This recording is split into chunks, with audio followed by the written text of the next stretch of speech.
ഹേതു ശക്തി തൻ പ്രേരണ മൂലമീ ലോകമൊക്കെ സജീവമാകിടുന്നു. ഏതു മന്ത്രമഹത്വം നിമിത്തമോ ലോകയന്ത്രം തിരിയുന്നു സത്വരം. ഏതൊരാളുടെ പുഞ്ചിരി പൂർണ്ണയീ ലോകമൊക്കെ പ്രകാശം പരത്തുന്നു. ഏതു കണ്ണുകൾ ഏതു കണ്ണുകൾ ഏതു കണ്ണുകൾ ഏതു കണ്ണുകൾ. നമ്മുടെ അടുത്ത സെഷനിലേക്ക് കടക്കണം. ജീവിതത്തിൻ്റെ ധന്യത. നേരത്തെ മധുചേട്ടൻ പറഞ്ഞതുപോലെ പ്രായമായാലും മനസ്സുണ്ടായിട്ട് കാര്യമില്ല, ശരീരത്തിൻ്റേത് ശരീരത്തിന് തന്നെ ചെയ്തു കൊടുത്താൽ മാത്രമേ സമാധാനം ഉണ്ടാവൂ എന്ന് പറഞ്ഞതുപോലെ ഏതെങ്കിലും ഒരു ഏരിയ ഓക്കെ ആയതുകൊണ്ട് ഓക്കെ ആവുന്നതൊന്നല്ല സമാധാനം എന്ന് പറയുന്നത്. മനസ്സ് നന്നായി എന്നതുകൊണ്ട് മാത്രം സമാധാനമൊന്നും ഉണ്ടാവില്ല. ശരീരം നന്നാവേണ്ടതുണ്ട്, മനസ്സ് നന്നാവേണ്ടതുണ്ട്, ബുദ്ധി നന്നാവേണ്ടതുണ്ട്. ചെറിയ എല്ലാവരും വായിച്ചിട്ടുള്ളതും കേട്ടിട്ടുള്ളതുമായിരിക്കും. 1938 ഹാർഡ്വാർഡ് യൂണിവേഴ്സിറ്റി നടത്തിയ ഒരു റിസർച്ചിനെ കുറിച്ച് ഇവിടെ പലരും കേട്ടിട്ടുണ്ടായിരിക്കും. ഞാൻ പണ്ട് സ്ഥിരം പറഞ്ഞ് നടന്നിരുന്നതാണ്. ഇപ്പം അത് ഈയിടെ ഒരു വീഡിയോയിൽ അത് വീണ്ടും കണ്ടു. ഇപ്പം എത്രമാത്രമാണ് മനുഷ്യർ അത് ശ്രദ്ധിക്കുന്നത് എന്നുള്ളതാണ്. 72 വർഷം നീണ്ടു നിന്ന ഒരു റിസർച്ചാണ്. മനുഷ്യന് ഹാപ്പിനെസ് കൊടുക്കുന്നത് എന്താണ്, അതാണ് റിസർച്ച്. ഒരു യൂണിവേഴ്സിറ്റി നടത്തിയ റിസർച്ചാണ്. 732 പേരെ അതിനുവേണ്ടി അവർ സെലക്ട് ചെയ്തു.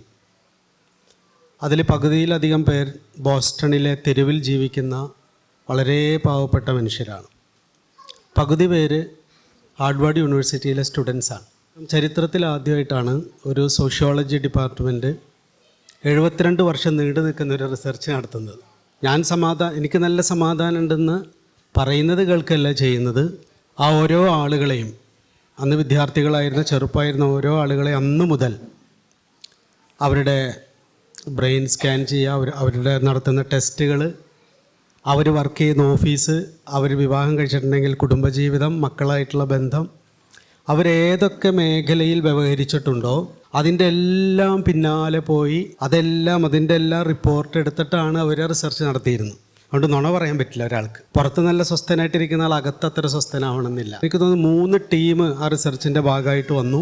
72 വർഷം കഴിഞ്ഞ് അവർ ആദ്യത്തെ അവരുടെ ഒരു കൺക്ലൂഷൻ, അപ്പോഴവർ പറയുന്നത് ഇത് അവസാന വാക്കല്ല, ഇതുവരെയുള്ള ഞങ്ങളുടെ റിസർച്ച് വെച്ചിട്ട് അതിൽ പിന്നീട് പലരും സയൻറ്റിസ്റ്റുകളായി, പലരും ക്രിമിനൽസായി, പലരും റൈറ്റേഴ്സായി, പലരും ഏറ്റവും വലിയ റിച്ച് ആയിട്ടുള്ള ആളുകളൊക്കെ ആയി. അവർ പറഞ്ഞത് ഏറ്റവും ഹാപ്പിയസ്റ്റ് ആൻഡ് ഹെൽത്തിയസ്റ്റ് ആയിട്ടുള്ള ആളുകൾ ബന്ധങ്ങൾ നിലനിർത്തുന്നവരായിരുന്നുവെന്ന്. റിലേഷൻഷിപ്പിനെ നിലനിർത്താൻ വേണ്ടി, റിലേഷൻഷിപ്പ് ആരോഗ്യപരമായി കൊണ്ടുപോകാൻ വേണ്ടി ചിന്തയും വാക്കും പ്രവൃത്തിയും ഉപയോഗിച്ചിരുന്നവരാരോ അവരായിരുന്നു ഇവർ ഇത്രയും പേരിൽ ഏറ്റവും ഹാപ്പി ആയിട്ടും ഏറ്റവും ഹെൽത്തി ആയിട്ടും ജീവിക്കുന്നത് കണ്ടത്. രണ്ടാമത്, ഏറ്റവും കൂടുതൽ ദുഃഖിതരായിരുന്നത്, ഏറ്റവും നിരാശരായിരുന്നത് അവരവരെ മാത്രം കേന്ദ്രമാക്കി ജീവിച്ച് ഇരുന്ന ആളുകളാണ്. ഏകാഗിയായി കഴിയുക എന്ന് പറഞ്ഞാൽ അവരവരെ കേന്ദ്രമാക്കി ജീവിക്കുന്നവരൊക്കെ ഏകാഗികളാണ്, ഏകാന്തതയിൽ ജീവിക്കുന്നവർ. സാമൂഹിക പ്രതിബദ്ധതയോടുകൂടി ജീവിച്ചിട്ടുള്ള മനുഷ്യരിൽ ആരോഗ്യമുള്ള ഹാപ്പി ആയിട്ടുള്ള മനുഷ്യരെ കണ്ടെത്താൻ കഴിഞ്ഞു എന്നാണ്. ഒരു ഹാപ്പിനെസ്സിൻ്റെ കോറിരിക്കുന്നത് റിലേഷൻഷിപ്പിലാണ്. എന്താണ് ഈ റിലേഷൻഷിപ്പ്? ഇപ്പോൾ എന്ന് പറഞ്ഞാൽ എനിക്ക് എൻ്റെ ശരീരവുമായുള്ള ബന്ധം, എനിക്ക് എൻ്റെ മനസ്സായിട്ടുള്ള ബന്ധം, എനിക്ക് എൻ്റെ ബുദ്ധിയായിട്ടുള്ള ബന്ധം, അത് ഹെൽത്തി ആണോ എന്ന് ഞാൻ നിരന്തരം പരിശോധിക്കേണ്ടതുണ്ട്. അതേപോലെ തന്നെയാണ് അടുത്തത്, എനിക്ക് എന്നോട് ഏറ്റവും ചേർന്നിരിക്കുന്നവരുമായിട്ടുള്ള ബന്ധം ഹെൽത്തി ആണോ എന്ന് ഞാൻ പരിശോധിക്കേണ്ടതുണ്ട്. അതേപോലെയാണ് എൻ്റെ മതിലിന് വെളിയിലുള്ളതുമായിട്ടുള്ള എൻ്റെ ബന്ധം. ഇതെല്ലാം ഒരർത്ഥത്തിൽ സാമൂഹിക ബന്ധങ്ങളാണ്. നമ്മൾ എൻ്റെ ശരീരത്തെ വളരെ ശത്രുവിനെ പോലെയാണ് പലപ്പോഴും പെരുമാറാറ്. അതിൻ്റെ ലക്ഷണം, നമ്മളൊന്ന് അസ്വസ്ഥരായാൽ, ഒരു ദുഃഖം വരികയോ അസ്വസ്ഥതയോ വന്നാൽ ആദ്യം മനുഷ്യർ പീഡിപ്പിക്കുക ശരീരത്തെയാണ്. പിന്നെ പല്ല് തേക്കേണ്ടതെന്ന് തീരുമാനിക്കും, കുളിക്കേണ്ടതെന്ന് തീരുമാനിക്കും, ഉറങ്ങേണ്ടതെന്ന് തീരുമാനിക്കും, സ്വയം ഭക്ഷണം കഴിക്കാതിരിക്കും, പട്ടിണി കിടക്കും. നമ്മൾ നമ്മളെ പീഡിപ്പിച്ചുകൊണ്ടിരിക്കും. ബോഡിയെ വേണ്ടത്ര റെസ്പെക്റ്റ് ചെയ്യില്ല. അപ്പം നമുക്ക് നമ്മളുടെ ശരീരത്തിനോടും മനസ്സിനോടും ബുദ്ധിയോടും അതേപോലെ തന്നെ നമ്മുടെ വീട്ടിലുള്ളവരോടും നമ്മുടെ വീടിൻ്റെ പുറത്തുള്ളവരോടുമൊക്കെ നമ്മളോടെന്ന പോലെ പെരുമാറാൻ കഴിയുന്നതിനെയാണ് റിലേഷൻഷിപ്പ് ഹെൽത്തി ആയിട്ട് മെയിൻറ്റെയിൻ ചെയ്യുക എന്ന് പറയുന്ന അർത്ഥം. ആ ഒരു വിഷയമാണ് പല വീക്ഷണകോണിൽ നിന്നുകൊണ്ട് ഇന്നിവിടെ ഡിസ്കസ് ചെയ്യുന്നത്. അതിൽ ശരീരം എന്ന് പറയുമ്പോൾ ശരീരത്തെ മാത്രമായിട്ട് പറയാൻ പറ്റില്ല. മനസ്സിനോടും ബുദ്ധിയോടും നമ്മളുടെ സ്പിരിറ്റിനോടും സമൂഹത്തോടുമൊക്കെ കലർന്നു നിൽക്കുന്ന ശരീരത്തെ അടിസ്ഥാനമാക്കി ശരീരത്തിൻ്റെ ആരോഗ്യം, ധന്യമായിട്ടുള്ള ഒരു ജീവിതത്തിന് ബോഡി എങ്ങനെയാണ് ഫങ്ഷൻ ചെയ്യുന്നത് എന്നൊരു വിഷയത്തിലാണ് ആദ്യത്തെ ഒരു 10 മിനിറ്റ് സമയം ഫെബീന സംസാരിക്കുക. ഫെബീന, ഇവരെല്ലാവരും അവരുടെ ജീവിതത്തിൽ പ്രാക്ടീസ് ചെയ്യുന്ന കാര്യങ്ങളാണ്. ശരീരം ആരോഗ്യത്തിന്, മനസ്സിൻ്റെ സമാധാനത്തിന് ശരീരത്തിൻ്റെ ഫങ്ഷനിങ് വളരെ പ്രധാനമാണെന്ന് തിരിച്ചറിഞ്ഞ് നടക്കുകയും ഓടുകയും നൃത്തം ചെയ്യുകയും ചെയ്യുന്ന ആളാണ് ഫെബി.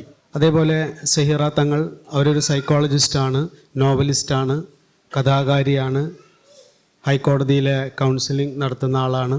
അത് വളരെ ക്രിയേറ്റീവായിട്ടുള്ള ലോകത്ത് മാത്രമല്ല, നേരിട്ട് മനുഷ്യരുടെ മനസ്സുമായിട്ട് നിരന്തരം ഇടപഴകുന്ന ഒരാളാണ്.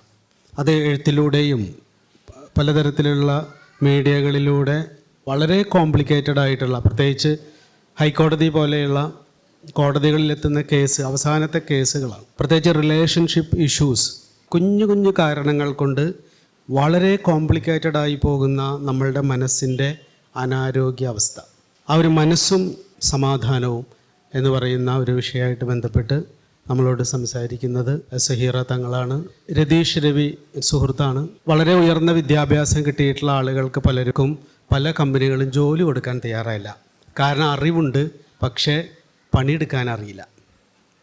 അങ്ങനെ പലതരത്തിൽ വിദ്യാഭ്യാസമുള്ളവരെ കൃത്യമായി അവർ അറിഞ്ഞ അറിവിനെ എങ്ങനെയാണ് ഒരു തൊഴിലാക്കി മാറ്റുക, ഒരു തൊഴിലിടത്തിൽ അവരെങ്ങനെയായിരിക്കണം എന്ന് മനസ്സിലാക്കി അവർക്ക് കൃത്യമായ ട്രെയിനിങ് കൊടുത്ത് വ്യത്യസ്തമായ ജോലികളിലേക്ക് എത്തിക്കുന്ന ഒരു സ്ഥാപനത്തിൻ്റെ വളരെ ചെറുപ്പത്തിൽ തന്നെ അങ്ങനെ ഒരു സ്ഥാപനത്തിലേക്ക് എത്തിയ ഒരു മനുഷ്യനാണ് രതീഷ് രവി. അദ്ദേഹം തന്നെ നമ്മളൊരുപാട് മോട്ടിവേഷൻ സ്പീക്കേഴ്സ് എന്ന് പറയാറുണ്ട്. പക്ഷെ എന്താണ് ഈ മോട്ടിവേഷൻ എന്ന് പറഞ്ഞാൽ? എങ്ങനെയാണ് നമ്മൾ മോട്ടിവേറ്റ് ചെയ്യപ്പെടേണ്ടത്? എന്താണ് മോട്ടിവേഷൻ? നമ്മുടെ ലൈഫിന് മോട്ടിവേഷൻ വേണമെന്ന് എല്ലാവരും പറയും. അദ്ദേഹം ഒരുപാട് വിദ്യാർത്ഥികളായിട്ട് സംവദിക്കുന്ന ഒരാളായതുകൊണ്ട് രതീഷ് മോട്ടിവേഷൻ എന്ന് പറയുന്നത് നമുക്ക് അത് ശാരീരികമായിട്ടും വെറും നമ്മൾ മോട്ടിവേഷൻ എന്ന് പറയുമ്പോൾ പക്ക മനസ്സുമായിട്ട് ബന്ധപ്പെട്ട് മാത്രമാണ് പറയുക. അദ്ദേഹം അങ്ങനെയല്ല അതിനെ കാണുന്നത്. അപ്പോൾ മോട്ടിവേഷൻ എന്ന് പറയുന്ന ഒരു വിഷയത്തെക്കുറിച്ച്, അത് ജീവിതത്തിൻ്റെ ധന്യതയിലേക്ക് നമ്മളെ മോട്ടിവേറ്റ് ചെയ്യേണ്ട ഇടങ്ങൾ എന്തൊക്കെയാണ്, എങ്ങനെയൊക്കെയാണ് എന്ന വിഷയത്തെക്കുറിച്ച് രതീഷ് 10 മിനിറ്റ് സംസാരിക്കും. ഇവർ 3 പേരും 10 മിനിറ്റ് സംസാരിച്ച് കഴിഞ്ഞാൽ പിന്നെ നമുക്ക് അവർ സംസാരിച്ചതുമായിട്ട് ബന്ധപ്പെട്ട് നമുക്ക് സംശയങ്ങൾ ചോദിക്കാം. അപ്പം അങ്ങനെയൊരു ചെറിയൊരു സംവാദ സദസ്സായിട്ടാണ് നമ്മളിത് മുമ്പോട്ട് കൊണ്ടുപോകുന്നത്. അപ്പോൾ ആദ്യം സംസാരിക്കാൻ ഫെബിയെ ക്ഷണിക്കുന്നു. ശരീരവും സമാധാനവും എന്നുള്ളൊരു വിഷയമാണ് ഷൗക്ക തന്നത്. ഒരു 3 ദിവസം മുമ്പ് ഷൗക്ക പറഞ്ഞു. അപ്പം എനിക്ക് തോന്നി എൻ്റെ ഫെബിയുടെ ഒരു അനുഭവം പറയാം, അതായിരിക്കുമല്ലേ കുറച്ചും കൂടെ പറയാൻ നല്ലത്. ചെറുപ്പത്തിലെ ഒരു ഉണ്ടാപ്പിയായിരുന്നു ഞാൻ. അത്യാവശ്യം ഭക്ഷണം നല്ല ഇഷ്ടമുള്ള, എല്ലാ ക്ലാസ്സിലും 2ാം ക്ലാസ്സിലാവുമ്പോഴും 5ലാണോ പഠിക്കുന്നത് 6ലാണോ പഠിക്കുന്നതെന്ന് ചോദ്യം കേട്ടിട്ടുള്ള ആളാണ്. ചോറും വെളിച്ചെണ്ണ കുഴച്ച് കഴിക്കുന്നതാണ് ഏറ്റവും ഇഷ്ടം. അപ്പോൾ ചിലപ്പോൾ ഉമ്മയൊക്കെ എവിടെയെങ്കിലും പോകുമ്പം എനിക്ക് ഒരു സാറത്തുണ്ട്, നമുക്ക് എല്ലാവർക്കും ഉണ്ടാവുമല്ലോ ഒരു ഇത്ത നോക്കാൻ. അപ്പോൾ ഇത്ത എളുപ്പത്തിൽ എനിക്ക് ചോറിൽ വെളിച്ചെണ്ണ കൂട്ടിത്തരും, അത് കഴിക്കും. ചെറുപ്പത്തിലെ ലിറ്റിൽ ലോട്ട, തടിച്ചിക്കാദർ, ഇത്തരം നല്ല പേരുകളൊക്കെ കിട്ടിയിട്ടുണ്ട്. പക്ഷെ അത്യാവശ്യം തൊലിക്കട്ടിയുള്ളതുകൊണ്ട് അതൊന്നും വല്ലാതെ ബാധിച്ചിട്ടില്ല. പിന്നെ ഹൈസ്കൂളിലൊക്കെ ആയപ്പോഴേക്കും ഡാൻസ് പഠിപ്പിക്കാൻ ഭരതനാട്യം, മോഹിനിയാട്ടം, കുച്ചിപ്പുടി അങ്ങനെ സാധനം പഠിച്ചപ്പോൾ ഒന്ന് മെലിഞ്ഞു, ചെറുതായിട്ടൊന്ന് മെലിഞ്ഞു. പിന്നെ പ്രീ ഡിഗ്രി ആയപ്പോഴേക്കും നമ്മൾ എൻട്രൻസ് ഗോദായിലേക്ക് കയറുമല്ലോ, വെറും പഠിത്തം. എങ്ങനെയോ എന്താ പറയുക, ഇപ്പോഴും അത് അതിനേക്കാളും കൂടുതൽ കോമ്പറ്റീഷനിലേക്ക് എത്തിയിട്ടുണ്ട്. ആ സമയമായപ്പോഴേക്കും വീണ്ടും തടിച്ചു. പ്രീ ഡിഗ്രി കഴിഞ്ഞു, MBBS കഴിഞ്ഞു, ട്രിവാൻഡ്രത്ത് നിന്ന് MD എടുത്തു. പിന്നെ മൂത്ത മോനെ പ്രസവിക്കുമ്പോൾ എനിക്ക് 100 കിലോയുടെ മേലെയുണ്ട്. എന്നിട്ട് പ്രസവം എടുത്ത കൊച്ചുനാരായണി മാഡം പറഞ്ഞു, Febi this is too much, അടുത്ത പ്രസവത്തിൽ നീ വരുമ്പം ഇനി 100 ഇതിലുമായാൽ ഞാൻ നിന്നെ നോക്കൂല എന്നൊക്കെ പറഞ്ഞു. പക്ഷെ അതൊക്കെ ഈ ചെവി കൂടെ ഈ ചെവി കൂടെ കളഞ്ഞു. അങ്ങനെ പിന്നെ രണ്ടാമത്തെ പ്രസവമായപ്പോഴേക്കും കുറച്ചൊരു തോന്നൽ തോന്നി, എന്ത് ഇങ്ങനെ പോയാൽ പറ്റൂല, എന്നാലും ഒരു 100-ൽ നിന്നൊരു 90 ആ ഒരു രീതിയിലേക്ക് എത്തി. അത് കഴിഞ്ഞ് പ്രാക്ടീസ് ചെയ്യാൻ തുടങ്ങി. ഇപ്പം ഞാൻ ഫിസിക്കൽ മെഡിസിൻ ആൻഡ് റീഹാബിലിറ്റേഷനാണ്, ഫിസിക്കൽ മെഡിസിനാണ് നമ്മുടെ പ്രാക്ടീസ് ചെയ്യുന്ന സംഭവം. ബാക്കിയുള്ളവരോടൊക്കെ പറയും, മുട്ടുവേദന വരുന്നവരോട് പറയും വെയിറ്റ് കുറയ്ക്കണം, വെയിറ്റ് കുറച്ചാലേ മുട്ടുവേദന മാറുള്ളൂ. ഒരു പേഷ്യൻ്റ് എന്നോട് ചോദിച്ചു, അല്ല അപ്പോൾ ഡോക്ടറുടെ വെയിറ്റ് എത്ര? അതാണ് സത്യം പറഞ്ഞാൽ അന്നെനിക്ക് അവരോട് ഭയങ്കര ദേഷ്യം തോന്നി കേട്ടോ. ഒരു ഹസ്ബൻഡും വൈഫിനെയാണ് കൊടുത്തത്. എനിക്ക് ഇപ്പോഴും അത് ഓർമ്മയുണ്ട്. ഇപ്പോൾ ഒരു 10-12 വർഷം കഴിഞ്ഞെങ്കിലും നമുക്ക് എല്ലാവർക്കും മാറാൻ ചെറിയൊരു സ്പാർക്ക് ഉണ്ടാവുമല്ലോ. അപ്പോൾ പിന്നെ വൈഫിനാണ് കൊണ്ടുവന്നത്, ഹസ്ബൻഡാണ് ചോദിക്കുന്നത്. അപ്പം ഞാൻ അത് മൈൻഡ് ചെയ്തേ ഇല്ല. വീണ്ടും കാര്യങ്ങൾ ഇങ്ങനെ ഭാഗമായിട്ട് പറഞ്ഞ് മരുന്നൊക്കെ എഴുതി എക്സസൈസൊക്കെ പറഞ്ഞ് വിട്ടു. പക്ഷെ അന്ന് മുതലേ ഒരു തോട്ട് പ്രോസസ്സ് തോന്നി, ഇങ്ങനെ ആയാൽ പറ്റില്ല, വെയിറ്റ് കുറയ്ക്കണം. കാര്യം ശരി, നമ്മൾ പലതും പഠിക്കും, പക്ഷെ പഠിക്കുന്നതല്ല നമ്മൾ ജീവിതത്തിൽ പകർന്നു. ഇപ്പം ഡോക്ടേഴ്സ് ആയപ്പോൾ ഞങ്ങളുടെ തന്നെ പലരും അറിയാം, കള്ളു കുടിക്കരുതെന്ന് പറയും, പക്ഷേ കള്ളു കുടിക്കും, വെയിറ്റ് കുറയ്ക്കണം എന്ന് പറയും, വെയിറ്റ് കൂട്ടുമെന്ന് അങ്ങനെയാണ്. പക്ഷെ അപ്പോൾ പതുക്കെ തന്നെ അങ്ങ് തോന്നാൻ തുടങ്ങി, കുറച്ച് നടക്കാൻ തുടങ്ങി. രാവിലെ ബ്രേക്ക്ഫാസ്റ്റ് അറിയാഞ്ഞിട്ടല്ല, പലതും നമുക്ക് അറിയാത്തത് കൊണ്ടല്ലല്ലോ, നമുക്ക് തോന്നില്ല ചെയ്യാൻ. അപ്പോൾ 6 വെള്ളയപ്പം അല്ലെങ്കിൽ 7 വെള്ളയപ്പം എന്നുള്ളത് 2 വെള്ളയപ്പത്തിലാക്കി, മധുരം ഒന്ന് കുറച്ചു, ഒന്ന് ഷട്ടിലൊക്കെ കളിക്കാൻ തുടങ്ങി. അങ്ങനെ വലിയ കുഴപ്പമില്ലാതെ ഈ കുറച്ചും കൂടെ വെയിറ്റ് കുറഞ്ഞു. അപ്പോൾ എൻ്റെ ഒരു ഫ്രണ്ട് ചോദിച്ചു, നീ ഫിസിക്കൽ മെഡിസിൻ അല്ലേ, നിനക്കൊരു ഫിറ്റ്നസ് സ്റ്റാർട്ട് ചെയ്തുകൂടെ, പ്രത്യേകിച്ച് ലേഡീസിന്? കാരണം പെരിന്തൽമണ്ണ എന്ന് പറയുന്ന മലപ്പുറം ജില്ലയാണ്, സ്ത്രീകൾക്ക് അങ്ങനെ സ്ത്രീകൾക്കായിട്ടൊരു ഏരിയ വേണം. അപ്പോൾ അങ്ങനെ നമ്മളും വെയിറ്റ് കുറഞ്ഞു. അങ്ങനെ 2012 മുതൽ ഇപ്പോൾ ഒരു ഫിറ്റ്നസ് നടത്തുന്നുണ്ട്. അപ്പോൾ അതിൽ കൂടി നമുക്ക് വളരെയധികം, അപ്പം ഫിറ്റ്നസ്സിൽ വരുന്നത് എന്തിനാണ് മെയിനായിട്ട് നമ്മളിപ്പോൾ ഒരു വ്യായാമം ചെയ്യുന്നത്? ഒന്ന്, നമ്മൾ ഫിറ്റാവാൻ, നമുക്ക് നടക്കുമ്പോൾ വലിയ കിതപ്പില്ലാതെ. കാര്യം ശരി, ഇപ്പോൾ ജീവിതശൈലി രോഗങ്ങൾ അതിലേക്കൊന്നും ഞാൻ പോകുന്നില്ല. നമുക്ക് കുറച്ചും കൂടെ അനായാസേന നമുക്ക് ജീവിക്കാൻ പറ്റണം. ഇപ്പോൾ നേരത്തെ പറഞ്ഞു, നമുക്ക് എന്തെങ്കിലും ഇബ്രാഹിംക്ക് നല്ലോണം 70 വയസ്സിലും വെയിറ്റ് എടുത്തത് ഇബ്രാഹിംക്ക് കൃത്യമായിട്ട് യോഗ ചെയ്തിരുന്നതുകൊണ്ടാണ്, കൃത്യമായിട്ട് റെഗുലറായിട്ട് പിന്നെ എക്സസൈസ് ചെയ്തിരുന്നത് കൊണ്ടാണ്. അതുപോലെ ഒന്ന് വൃത്തിയായിട്ട് ജീവിക്കാൻ വേണ്ടിയാണ് നമ്മൾ എക്സസൈസ് ചെയ്യുന്നത്. പക്ഷേ അതിൽ എനിക്ക് ഏറ്റവും ഭയങ്കര അത്ഭുതം തോന്നിയത്, ചില ഡിപ്രഷനുള്ള സ്ത്രീകൾ പോലും വരുമായിരുന്നു. മരുന്ന് കഴിച്ചിട്ട് ശരിയാവുന്നില്ല, എന്നാൽ ഇതൊന്ന് ട്രൈ ചെയ്ത് നോക്കാം. എന്നിട്ട് ഒരു 2-3 മാസം കഴിഞ്ഞിട്ട് ഭയങ്കര ഡിഫറെൻ്റ് ആയിട്ടാണ് അവർക്ക് മെഡിസിൻസിൻ്റെ എന്താ പറയുക ഡോസ് കുറയ്ക്കാൻ സാധിച്ചു. കുറച്ചും കൂടെ ആത്മവിശ്വാസമുള്ളവരായിട്ട് പോവാൻ സാധിച്ചിട്ടുണ്ട്. കാരണം നമ്മുടെ ജീവനെ സൂക്ഷിക്കുന്ന, എനിക്ക് ഏറ്റവും ഇഷ്ടം മല്ലിക സാരാഭായിയാണ് അത് പറഞ്ഞതെന്ന് തോന്നുന്നുണ്ട്, നമ്മുടെ ജീവനെ സൂക്ഷിക്കുന്ന ക്ഷേത്രമാണ് നമ്മുടെ ശരീരം. അപ്പോൾ അതിനെ ഭംഗിയായി നമ്മളതിനെ കരുതിയാലേ നമ്മുടെ ആത്മാവിനെയും ജീവനെയും, കാരണം ഇറ്റ് ഇസ് 2 ഇന്റർ റിലേറ്റഡ് ആണ്. അപ്പം അതുപോലെ ഒട്ടും ആത്മവിശ്വാസം ഇല്ലാത്ത പലരും, പ്രത്യേകിച്ച് ലേഡീസ്, ഡ്രൈവിംഗ് സ്കൂളിൽ പോകണു. അതുപോലെ ഇതുവരെ പ്രത്യേകിച്ച് പിന്നെ സ്ത്രീകൾക്ക് പൊതുവേ എല്ലാം അനുസരിച്ചിട്ടേ ശീലമുള്ളൂ. ഇപ്പോൾ കുറേയൊക്കെ മാറിയിട്ടുണ്ടെങ്കിലും പിന്നെ ഇപ്പം നമ്മൾ പണ്ട് അങ്ങ് കാണുന്നതെന്ന് വെച്ചാൽ പറയുന്നത് അനുസരിക്കുക, അല്ലെങ്കിൽ ഇതാണ് എൻ്റെ ഇഷ്ടം എന്ന് പറയാൻ ഇപ്പോഴും ഈ നൂറ്റാണ്ടിലും അറിയാത്ത സ്ത്രീകളാണ് അധികവും ഉള്ളത്. അപ്പം എനിക്ക് എൻ്റെ ഇഷ്ടം പറയാനുള്ള ധൈര്യം വരിക, അതെല്ലാം അവർ പ്രോപ്പറായിട്ട് എക്സസൈസ് ചെയ്ത് ഒന്ന് വെയിറ്റ് കുറയുക, നമുക്ക് ഇഷ്ടമുള്ള ഡ്രസ്സ് ഇടാൻ സാധിക്കുക. ഇപ്പം എന്നോട് ചോദിക്കുകയാണ്, ഫെബിക്ക് വെയിറ്റ് കുറഞ്ഞപ്പോൾ ഏറ്റവും ഇഷ്ടപ്പെടുന്നതെന്ന് വെച്ചാൽ, എനിക്ക് ഏറ്റവും ഇഷ്ടമായത് എനിക്കിഷ്ടമുള്ള ഡ്രസ്സ് ഇടാൻ പറ്റിയത്. മറ്റത് ഉമ്മയായിട്ട് കടയിൽ പോകും, എനിക്ക് പറ്റിയ ഡ്രസ്സൊന്നും കിട്ടില്ല. അപ്പോൾ ഒരു റെഡിമെയ്ഡ് ഡ്രസ്സ് ഇടാൻ നോക്കിയാൽ തൊട ഒരയാതെ നടക്കാൻ സാധിക്കുക. വണ്ണം കൂടുമ്പോൾ ഏറ്റവും വലിയൊരു ഇഷ്യൂ എന്ന് വെച്ചാൽ നമ്മുടെ 2 തൈസും ഇതാക്കിയിട്ട് നമ്മൾ കുറച്ച് നടക്കുമ്പോഴേക്കും തൊടയുടെ ഇടയിലുള്ള സ്കിന്ന് പൊട്ടിയിട്ട് നമുക്ക് നടക്കാൻ പറ്റാതെയാവും. അങ്ങനെ പല എന്താ പറയുക, പല ഗുണങ്ങളുമുണ്ട്. നമ്മുടെ ശരീരം നോക്കിയാൽ തീർച്ചയായിട്ടും നമുക്ക് കുറച്ചും കൂടെ ഹാപ്പി ആയിട്ട്, ഹെൽത്തി ആയിട്ട്, കോൺഫിഡൻ്റ് ആയിട്ട് നമുക്ക് ജീവിക്കാൻ സാധിക്കും. അതുപോലെ പൊതുവെ എല്ലാവരും ചോദിക്കുന്ന ഒരു ചോദ്യമാണ്, Febi which is A best exercise? ഏറ്റവും നല്ല എക്സസൈസ് എന്താണ്, അങ്ങനെ പറയാൻ പറ്റുമോ എന്നുള്ളത്. സത്യം പറഞ്ഞാൽ അങ്ങനെ ഒരു വ്യായാമമില്ല. കാരണം ഓരോ മനുഷ്യനും യുണീക്കാണ്. ഓരോരുത്തർക്കും ഓരോ ഇഷ്ടങ്ങളായിരിക്കും. ഇപ്പം ചിലർക്ക് യോഗ ഇഷ്ടമായിരിക്കും, ചിലർക്ക് നടത്തമായിരിക്കും, ചിലർക്ക് ഡാൻസ് ആയിരിക്കും, ചിലർക്ക് സൈക്ലിംഗ് ആയിരിക്കും, ചിലർക്ക് സ്വിമ്മിങ് ആയിരിക്കും, ചിലർക്ക് ജിമ്മിൽ പോകുന്നതായിരിക്കും. അപ്പോൾ പിന്നെ അത് പാഷനാണെങ്കിൽ നമുക്ക് തുടരാൻ പറ്റുള്ളൂ. അത് നമുക്ക് ആസ്വദിച്ച് ചെയ്യാൻ പറ്റണം. അങ്ങനെയാണെങ്കിൽ നമുക്കത് കണ്ടിന്യൂ ചെയ്യാൻ പറ്റും. അപ്പം ഒരു ശരീരത്തിന് സമാധാനം വേണമെങ്കിൽ മിതമായ വ്യായാമം, മിതമായ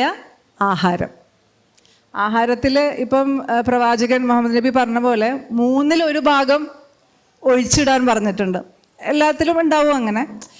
ഒന്നും അമിതമാകാതിരിക്കുക. ആ ഒരു പോളിസി ഉണ്ടെങ്കിൽ ഒരു പരിധി വരെ നമുക്ക് ശരീരത്തിന് സമാധാനത്തിലോട്ട് കൊണ്ടുപോവാം. ശരീരം നമ്മുടെ മൊത്തം ഒരു സമാധാനത്തിലേക്കും ഹെൽപ്പ് ചെയ്യും. എൻ്റെ ഇപ്പോഴത്തെ ഒരു പിന്നെ ഇതെന്ന് വെച്ചാൽ, പക്ഷേ ശ്രദ്ധ വിട്ടാൽ പോയിട്ടോ. ഇപ്പം ഞാൻ പറഞ്ഞില്ല, ഞാൻ 102 82 കിലോയിലായി, 88 ഒരു 64 കിലോയിൽ വരെ വന്നു. പിന്നെ ഒന്ന് ശ്രദ്ധ വിട്ടപ്പോൾ വീണ്ടും 75 പോയി. ഇപ്പോൾ ഒന്ന് ശരിക്കും പിടിക്കാൻ തുടങ്ങിയപ്പോൾ വീണ്ടും 65 എത്തി. ഇത് നമ്മളിപ്പോൾ ഷൗക്ക പറയുന്ന പോലെ നമ്മൾ ദേഷ്യവും മറ്റതും കൺട്രോൾ ചെയ്യുന്ന പോലെ ശരീരത്തിലും നമുക്ക് ചെറിയൊരു ശ്രദ്ധയുണ്ടെങ്കിൽ, ചിലരുണ്ട് കേട്ടോ നമ്മൾ എന്ത് കഴിച്ചാലും മെലിഞ്ഞിരിക്കുന്നത്. അത് കുറച്ച് അവരുടെ ആക്ടിവിറ്റി കൊണ്ടായിരിക്കും കേട്ടോ. കുറച്ച് ജെനറ്റിക്സ് ഒക്കെ ഉണ്ടെങ്കിൽ, ഒരു 30% ജെനറ്റിക്സ് ഇതുണ്ടെങ്കിലും ഒരു 50 to 60% നമ്മൾ നമ്മുടെ തന്നെ എഫേർട്ട് ഇടണം. അപ്പം ഇഷ്ടമുള്ള വ്യായാമം കണ്ടുപിടിക്കാം.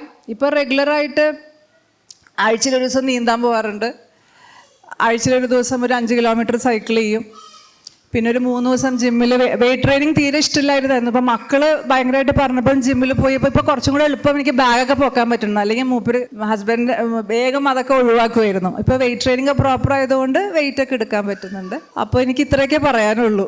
ശരീരം നമ്മൾ ഭംഗിയായിട്ട് നോക്കിയാൽ മനസ്സും കുറച്ചും കൂടെ ഭംഗിയായിട്ട് നോക്കാൻ പറ്റും. പക്ഷെ അതിന് നമുക്ക് മനസ്സുണ്ടെങ്കിൽ സമയം കണ്ടെത്താം. അത് ഏത് വേണം എന്നുള്ളത് ഓരോരുത്തരും കണ്ടുപിടിക്കുക. ഫിസിക്കൽ ഹെൽത്തിനെ കുറിച്ച് ഫെബി വളരെ മനോഹരമായിട്ട് പറഞ്ഞു. മെൻ്റൽ ഹെൽത്തിനെ കുറിച്ച് പറയുന്നതിന് മുൻപ് മാനസികാരോഗ്യം, ഇവിടെ ഇരിക്കുന്ന നമുക്കെല്ലാവർക്കും മാനസിക ആരോഗ്യം ഉണ്ടോ എന്ന് നമുക്കൊന്ന് ടെസ്റ്റ് ചെയ്യാം. ചെറിയൊരു ടെക്നിക്ക് ഉണ്ട് അതിന്. സിമ്പിളാണ്. എന്തായാലും ഇപ്പോൾ ഭക്ഷണമൊക്കെ കഴിച്ച് നല്ല സ്ട്രോങ് ആയിട്ടിരിക്കുകയാണല്ലോ. എല്ലാവരും ഒന്ന് ചെയറിൽ സ്ട്രെയിറ്റ് ആയിട്ടിരിക്കും. ഉറങ്ങുന്നവർ ഉറങ്ങിക്കോളൂ, അല്ലാത്തവരൊന്ന് സ്ട്രെയിറ്റ് ആയിട്ടിരിക്കുക. ഓക്കെ. ഇനി നമ്മൾ ദീർഘമായിട്ട് ശ്വാസം എടുക്കുക എന്ന് പറയില്ലേ? നമ്മൾ സാധാരണ നമ്മൾ ശ്വസിക്കണം നമുക്ക് തന്നെ അറിയില്ല. പക്ഷേ ദീർഘമായിട്ട് ശ്വാസം എടുക്കണം ഇടയ്ക്കെങ്കിലും എന്ന് പറയും. അത് നമ്മുടെ ലങ്സിന് വളരെ അത്യാവശ്യമാണ്. അപ്പോൾ ദീർഘമായിട്ടുള്ള ശ്വസിക്കുന്ന ഒരു കാര്യം ഒരു 3 പ്രാവശ്യം നമുക്കൊന്ന് ചെയ്യാം. ഞാൻ പറയാം, അപ്പോൾ നിങ്ങൾ എൻ്റെ കൂടെ ഞാൻ പറയുന്നത് നിങ്ങൾ ജസ്റ്റ് ഒന്ന് ഫോളോ ചെയ്താൽ മതി. ഓക്കെ, സ്റ്റാർട്ട് ചെയ്ത് നോക്കിയാലോ. Close your eyes. Backbone straight ആയിരിക്കണം. നല്ല സ്ട്രോങ് ആയിട്ട് ശ്വാസം ഉള്ളിലേക്ക് എടുക്കുക. Inhale, hold it, exhale. ഇതൊരു ട്രയലാണ്. ഇനി അടുത്ത മുതൽ നമുക്ക് ശരിക്കും തുടങ്ങാം. 3 പ്രാവശ്യമാണ് ചെയ്യാൻ പോണത്. ഇൻഹെയിൽ എന്ന് പറയുമ്പം നിങ്ങൾ ശ്വാസം ഉള്ളിലേക്ക് എടുത്തിട്ട് ജസ്റ്റ് ഒന്ന് ഹോൾഡ് ചെയ്യുക. 1 സെക്കൻഡ് ഒന്ന് പിടിച്ചു വെക്കുക.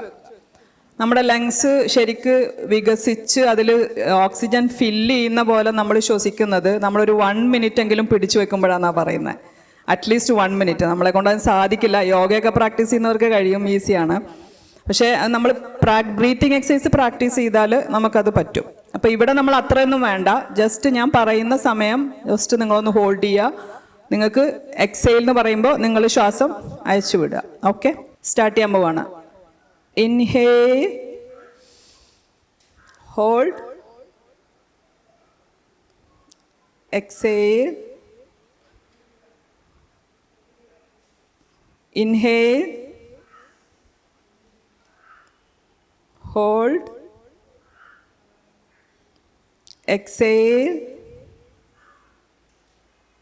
inhale, hold, hold, hold, exhale. You can open your eyes. Okay, ഇനി ജസ്റ്റ് നമ്മുടെ രണ്ട് കൈയും ക്ലാപ്പ് ചെയ്യുക. യൂഷ്വലി ക്ലാപ്പ് ചെയ്യുമല്ലോ നമ്മൾ, കൈയടിക്കുക. കയ്യിലെന്തെങ്കിലും സാധനങ്ങളൊക്കെ ഉണ്ടെങ്കിൽ ജസ്റ്റ് ഒന്ന് മാറ്റി വെച്ചിട്ട് വെറുതെ കൈയടിക്കല്ല, ഇങ്ങനെ 1 2 3 അങ്ങനെയുള്ള 3 times. ഓക്കെ, അപ്പം ഞാൻ 1 2 3 എന്ന് പറയുമ്പോൾ സ്റ്റാർട്ട് ചെയ്യുക. 1 2 3 അങ്ങനെ ഞാൻ പറഞ്ഞു കഴിഞ്ഞതിന് ശേഷം നിങ്ങൾ സ്റ്റാർട്ട് ചെയ്യുക. ഓക്കെ, അഗെയിൻ ഞാൻ 1 2 3 പറയുമ്പോൾ അടുത്ത 3 സെറ്റ്, അടുത്ത 3 സെറ്റ്, അങ്ങനെ സ്റ്റാർട്ട് ചെയ്ത് നോക്കാം.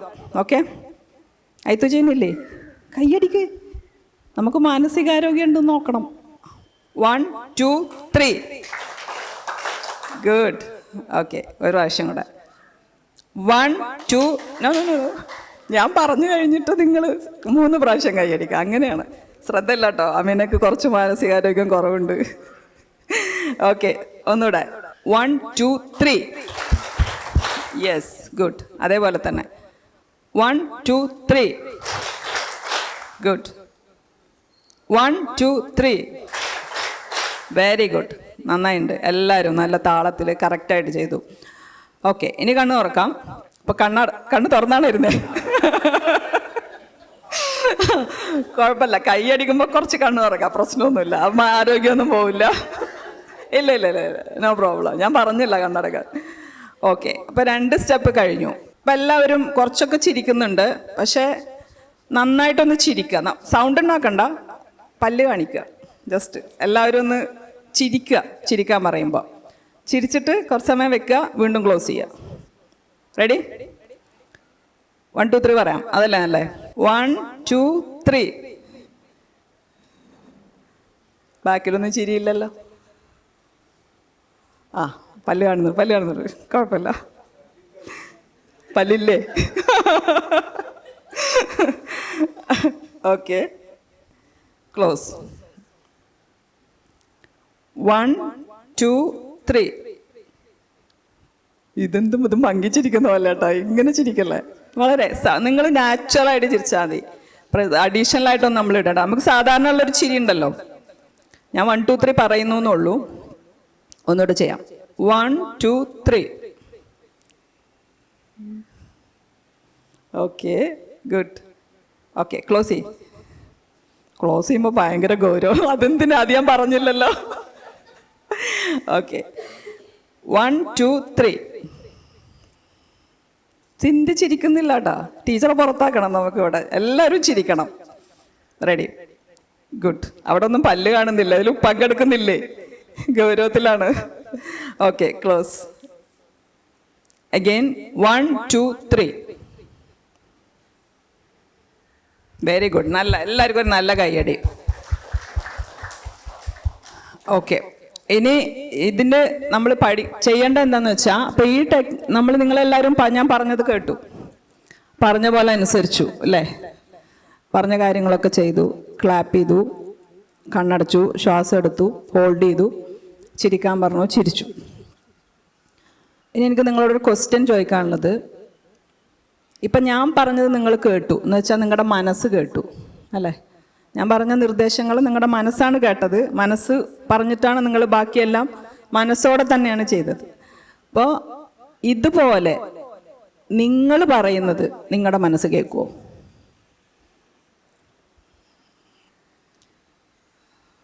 അതാണ് ക്വസ്റ്റ്യൻ. നമ്മൾ മെൻ്റലി ഹെൽത്തി ആവണമെങ്കിൽ നമ്മുടെ മനസ്സ് നമ്മൾ പറയുന്നത് കേൾക്കണം.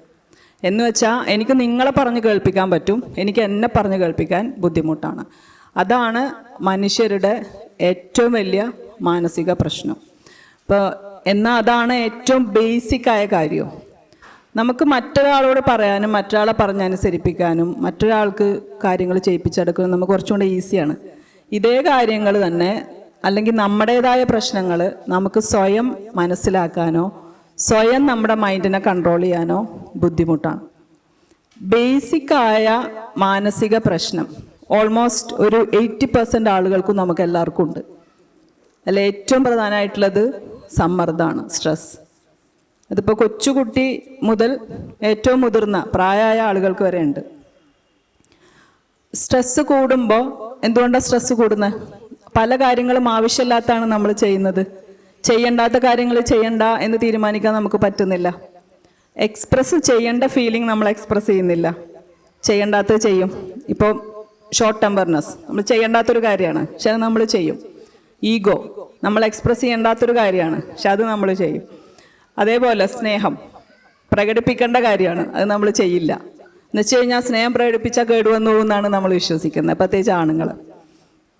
അത് ആണുങ്ങളുടെയും കുഴപ്പമില്ല, ആണുങ്ങളെയും അങ്ങനെയാണ് ട്രെയിൻ ചെയ്യുന്നത്. ആണുങ്ങളാവുമ്പോൾ സ്നേഹം അങ്ങനെ പ്രകടിപ്പിക്കാൻ പറ്റില്ല, അല്ലെങ്കിൽ എക്സ്പ്രഷൻസ് പ്രകടിപ്പിക്കാൻ പറ്റില്ല, കരയാൻ പറ്റില്ല.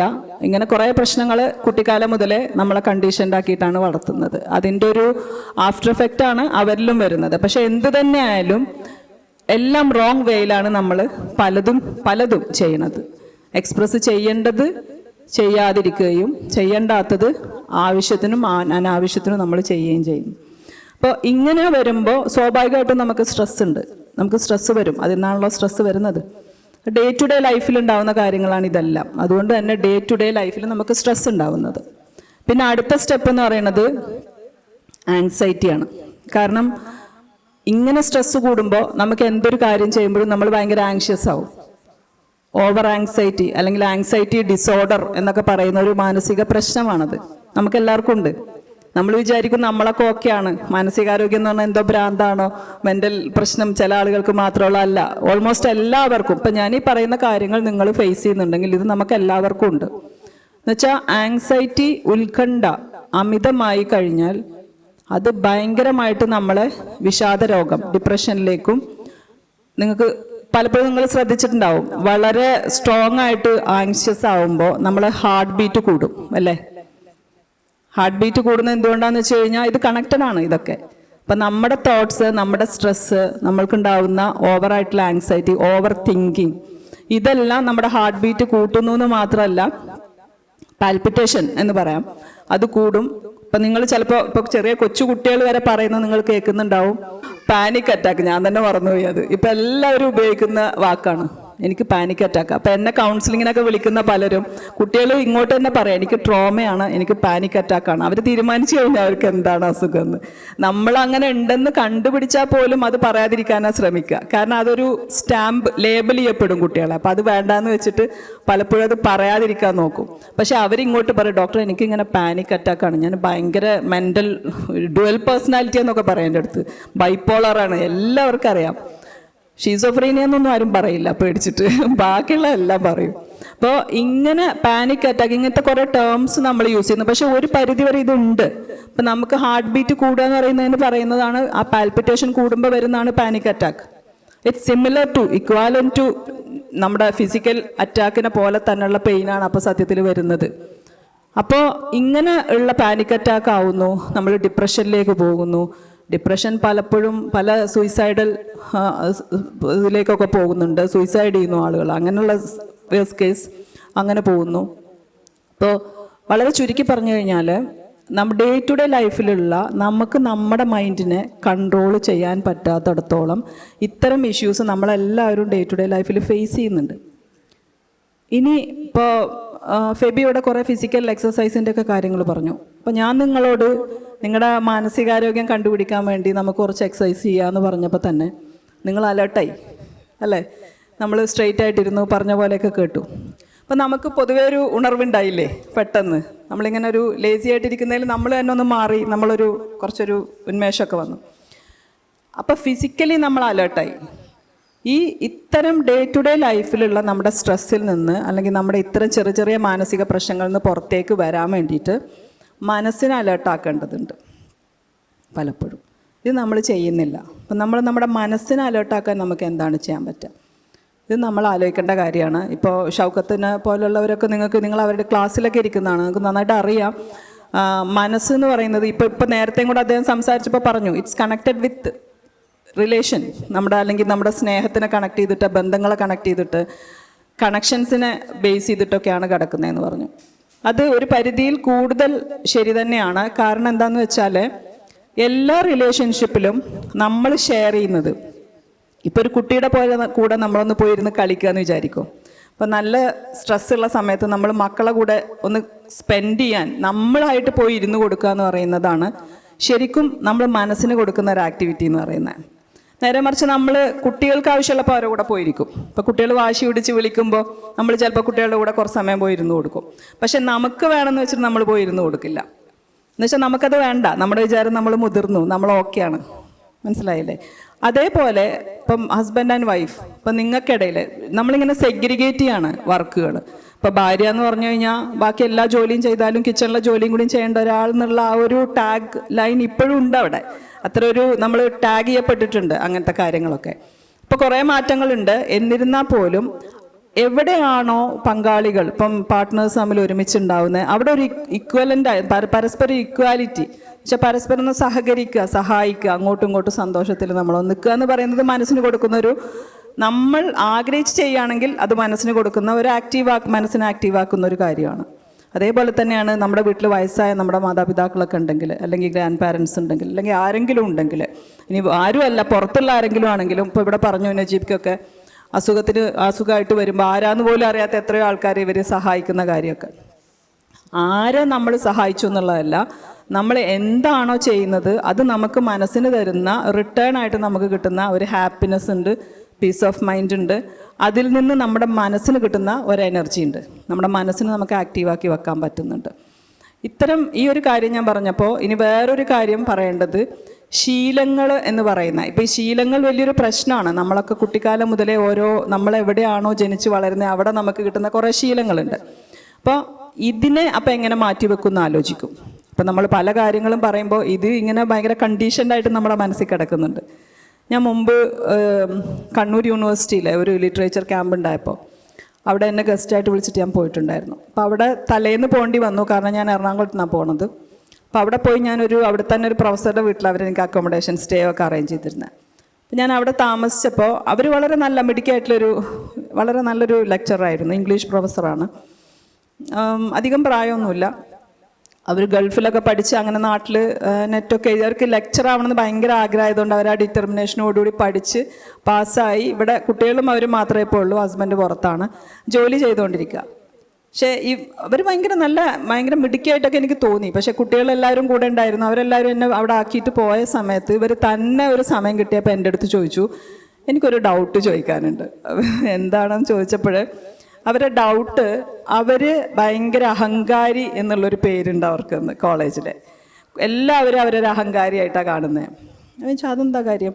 അപ്പോൾ എനിക്ക് തോന്നുന്നു എനിക്ക് നാച്ചുറലായിട്ട് ചിരി വരില്ല എന്ന് പറഞ്ഞു. മനസ്സിലായില്ലേ? അവർക്ക് ചിരിക്കാൻ പറ്റുന്നില്ല. അപ്പോൾ അതെന്താണ് വിഷയം എന്ന് വെച്ചാൽ, എന്തുകൊണ്ടാണ് ചിരിക്കാൻ എനിക്കറിയില്ല. ഞാൻ ആഗ്രഹിക്കും ചിരിക്കണമെന്ന്, പക്ഷെ അടുത്തെത്തുമ്പോൾ ഞാൻ ഇങ്ങനെ ഭയങ്കര സീരിയസ് ആയിട്ട്. അപ്പോൾ കുട്ടികളെ എന്നെ കാണുന്നത് ഒരു ആറ്റിറ്റ്യൂഡായിട്ടാണ് ചിരിക്കാത്തതിനെ.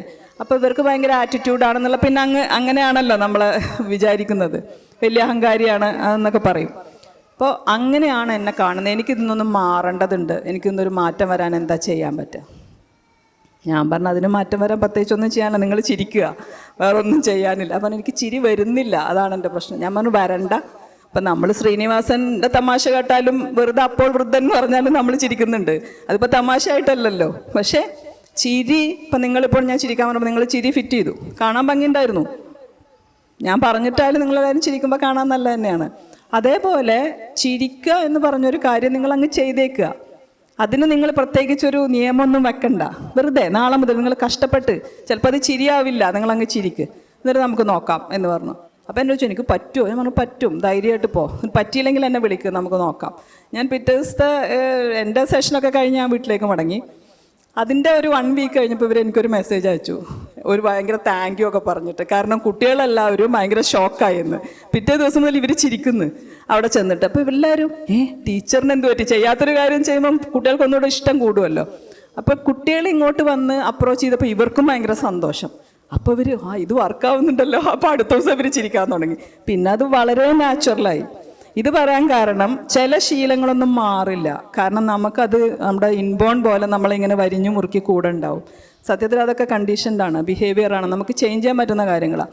പക്ഷെ ചിലതിന് നമ്മൾ വളരെ ഫോഴ്സ്ഫുള്ളി കുറച്ച് എഫേർട്ട് ഇടേണ്ടി വരും. ചില ഫോബിയാസ് ഉണ്ട്. ഫോബിയാസ് എന്ന് പറയുമ്പോൾ നമുക്കറിയാം, ഇപ്പം ചിലർക്ക് വെള്ളം പേടിയായിരിക്കും അല്ലേ, വലിയ ആളുകൾക്കും. എട്ടുകാലി, പാറ്റ, അതേപോലെ ഹൈറ്റ് പേടിയുള്ളവരുണ്ടാവും, പിന്നെ ക്ലോസ്ഡ് ആയിട്ടുള്ള സ്പേസസ് പേടിയുള്ളവരുണ്ടാവും. അപ്പോൾ ഇങ്ങനെയുള്ള കാര്യങ്ങളൊക്കെ പലപ്പോഴും നമ്മളെന്താ പറയുക, അത് ചെയ്യാതിരിക്കുക.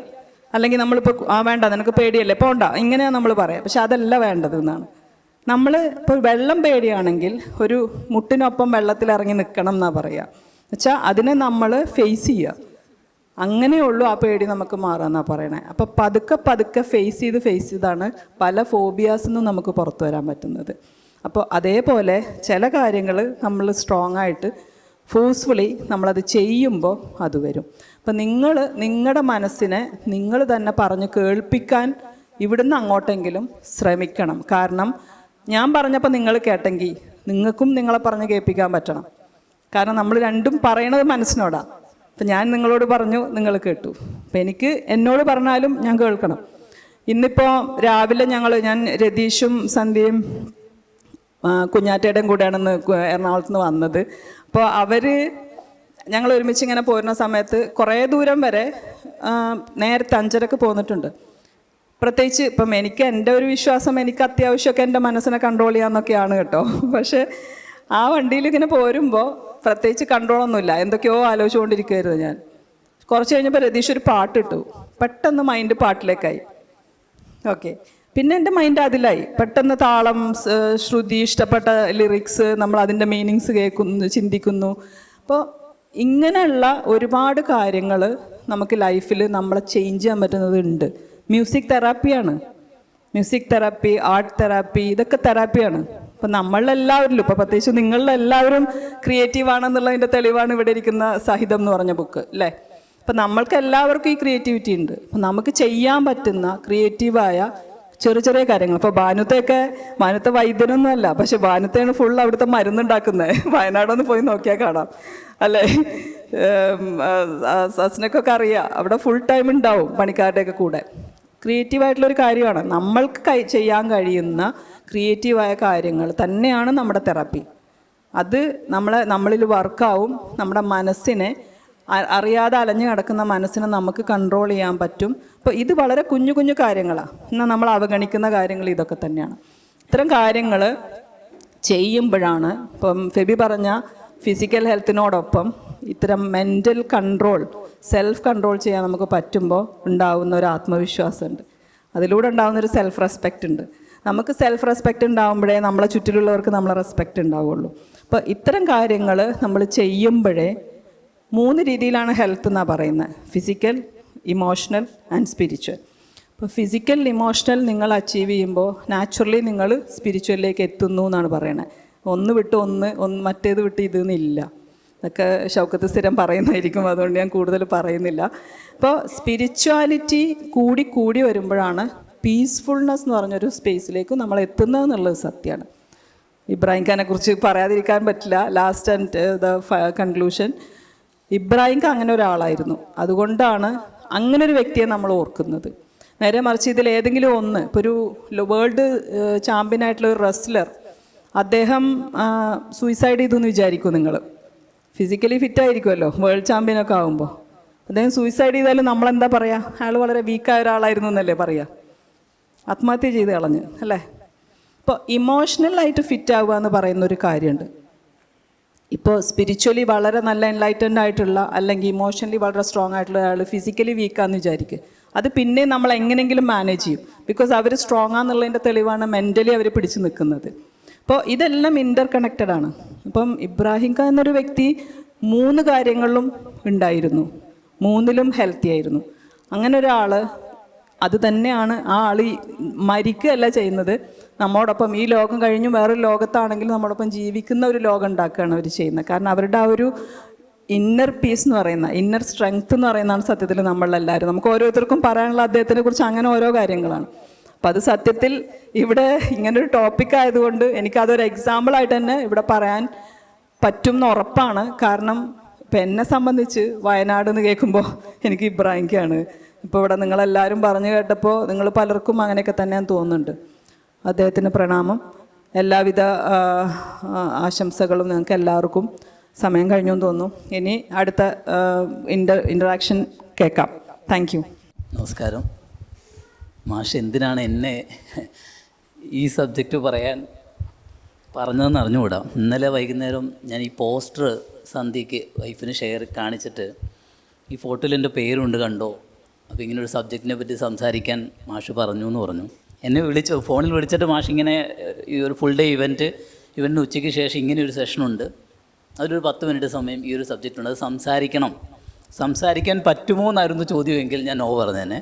സംസാരിക്കണം എന്നങ്ങനെ പറഞ്ഞുകൊണ്ട് ആ വാക്ക് തട്ടാൻ പറ്റില്ല, അതുകൊണ്ട് പ്രത്യേകിച്ചൊന്നും പറഞ്ഞില്ല. പക്ഷേ അതിങ്ങനെയൊരു ഡീറ്റെയിലിംഗ് ഒക്കെ ഉള്ള സെഷനാണെന്നും അതിന് പിന്നെ ഇൻറ്ററാക്ഷൻ ഉണ്ടാവുമെന്നൊന്നും പ്രതീക്ഷിച്ചിട്ടില്ല. എന്നാലാവുന്ന എൻ്റെ അറിവുകൾ വെച്ചുകൊണ്ട് ഞാൻ എനിക്ക് തന്ന സബ്ജക്റ്റ് വാട്ട് ഈസ് മോട്ടിവേഷൻ എന്നുള്ളതായിരുന്നു. ആ സബ്ജക്റ്റ് മാഷ് പറഞ്ഞപ്പോൾ എൻ്റെ മനസ്സിലേക്ക് വന്നത്, എനിക്ക് 21 വയസ്സ് പ്രായമുള്ള സമയം അപ് ടു 21ാമത്തെ വയസ്സ് വരെ സാധാരണ പോലെ ഒരു ഗ്രാമത്തിൽ വളർന്ന് അങ്ങനെ ഒരു സാധാരണ വിദ്യാഭ്യാസം കഴിഞ്ഞ് കേരളത്തിന് പുറത്ത് ബാംഗ്ലൂർ എഞ്ചിനീയറിങ്ങിന് പഠിക്കാൻ പോയി, പ്രത്യേകിച്ച് ജീവിതത്തിൽ വലിയ ലക്ഷ്യങ്ങളൊന്നുമില്ലാതെ പൊയ്ക്കൊണ്ടിരിക്കുന്ന സമയത്ത് വളരെ അൺഎക്സ്പെക്റ്റഡ് ആയിട്ട് കേരളത്തിലെ അന്നറിയപ്പെടുന്ന ഏറ്റവും ഫേമസ് ആയ ഒരു മോട്ടിവേഷണൽ ട്രെയിനർ മിസ്റ്റർ മധുഭാസ്കരൻ എന്ന് പറഞ്ഞ അദ്ദേഹത്തിൻ്റെ ഒരു ട്രെയിനിങ് പ്രോഗ്രാം ഞാൻ എറണാകുളത്ത് വെച്ച് എന്നോട് കള്ളം പറഞ്ഞ് എൻ്റെ ഒരു കസിൻ എന്നെ ഇൻവൈറ്റ് ചെയ്തുകൊണ്ട് അറ്റൻഡ് ചെയ്യിപ്പിച്ചതാണ്.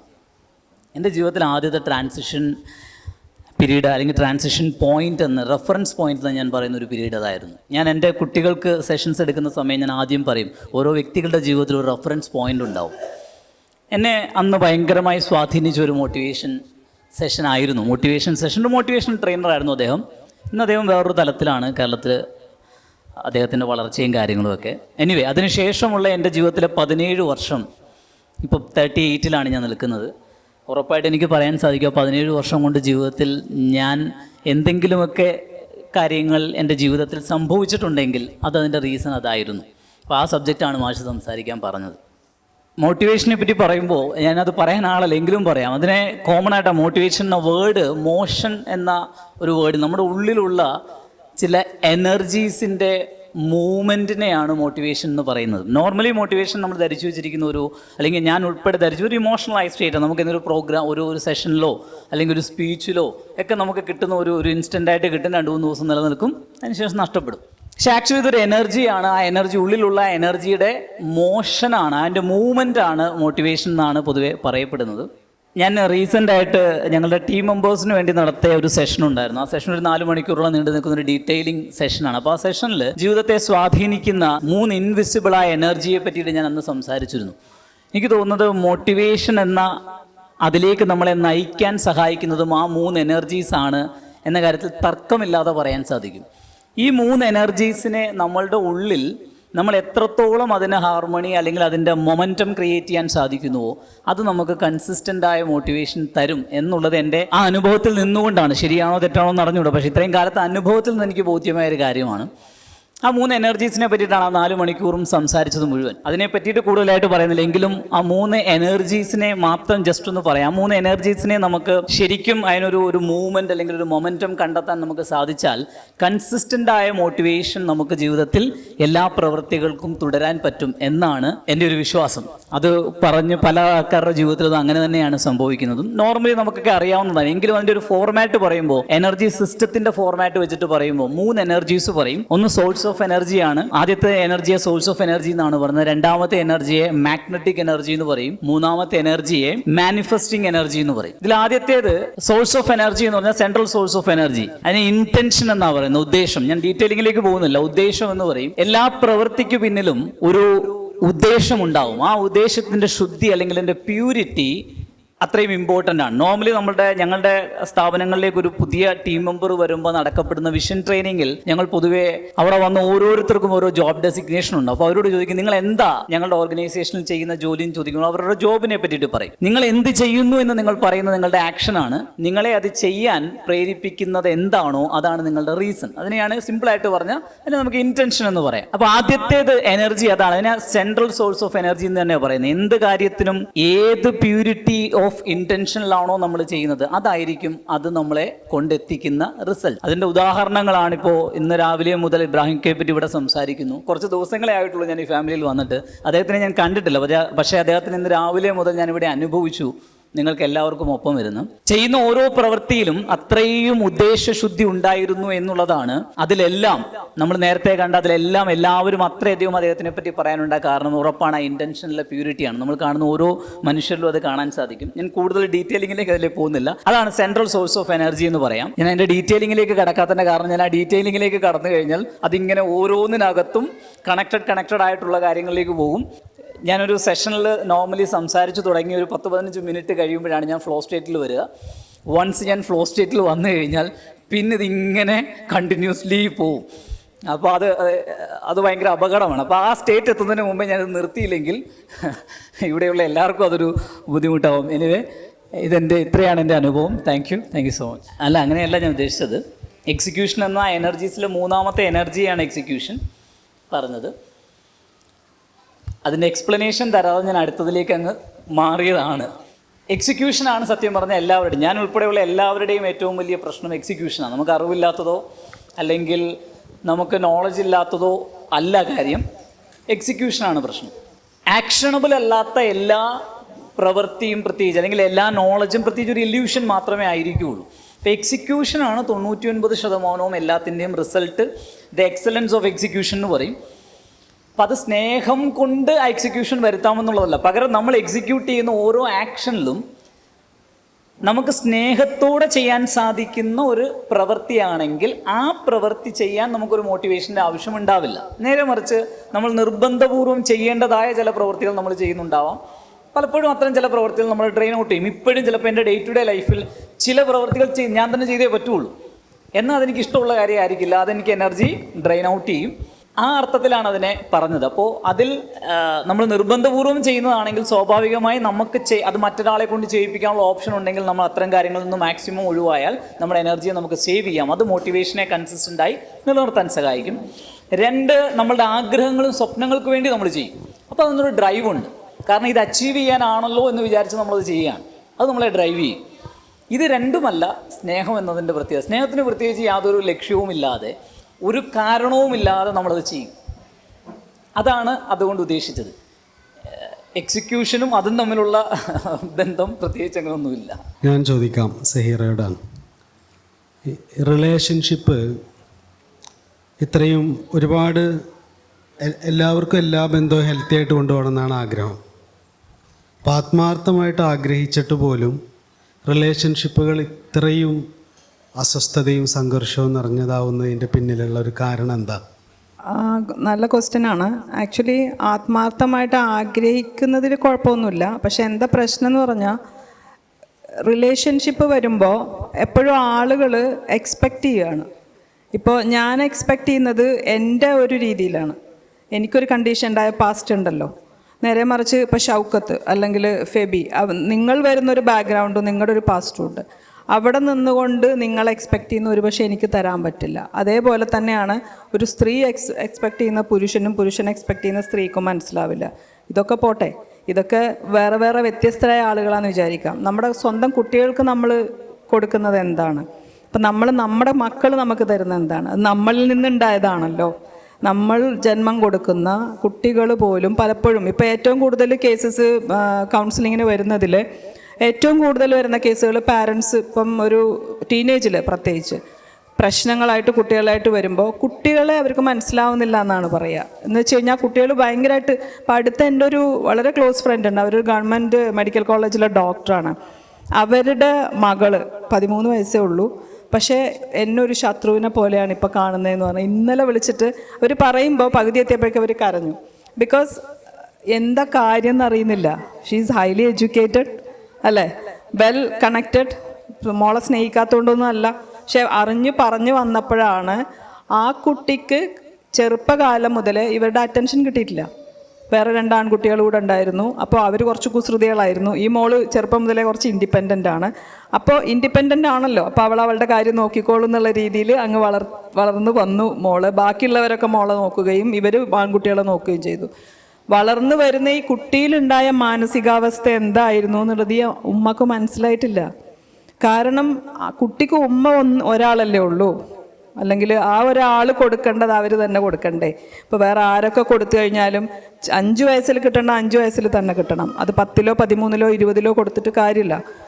കാർ ഓടിച്ച് കളിക്കേണ്ട പ്രായത്തിൽ ആ കളിപ്പാട്ടം കൊടുക്കാതെ അത് അലമാരിക്കകത്ത് വെച്ച് പൂട്ടി വെച്ചിട്ട് പിന്നീട് നമ്മൾ പോയി വലുതാവുമ്പോൾ ആ കളിപ്പാട്ടം നോക്കി സങ്കടപ്പെട്ടിട്ട് കാര്യമൊന്നുമില്ല.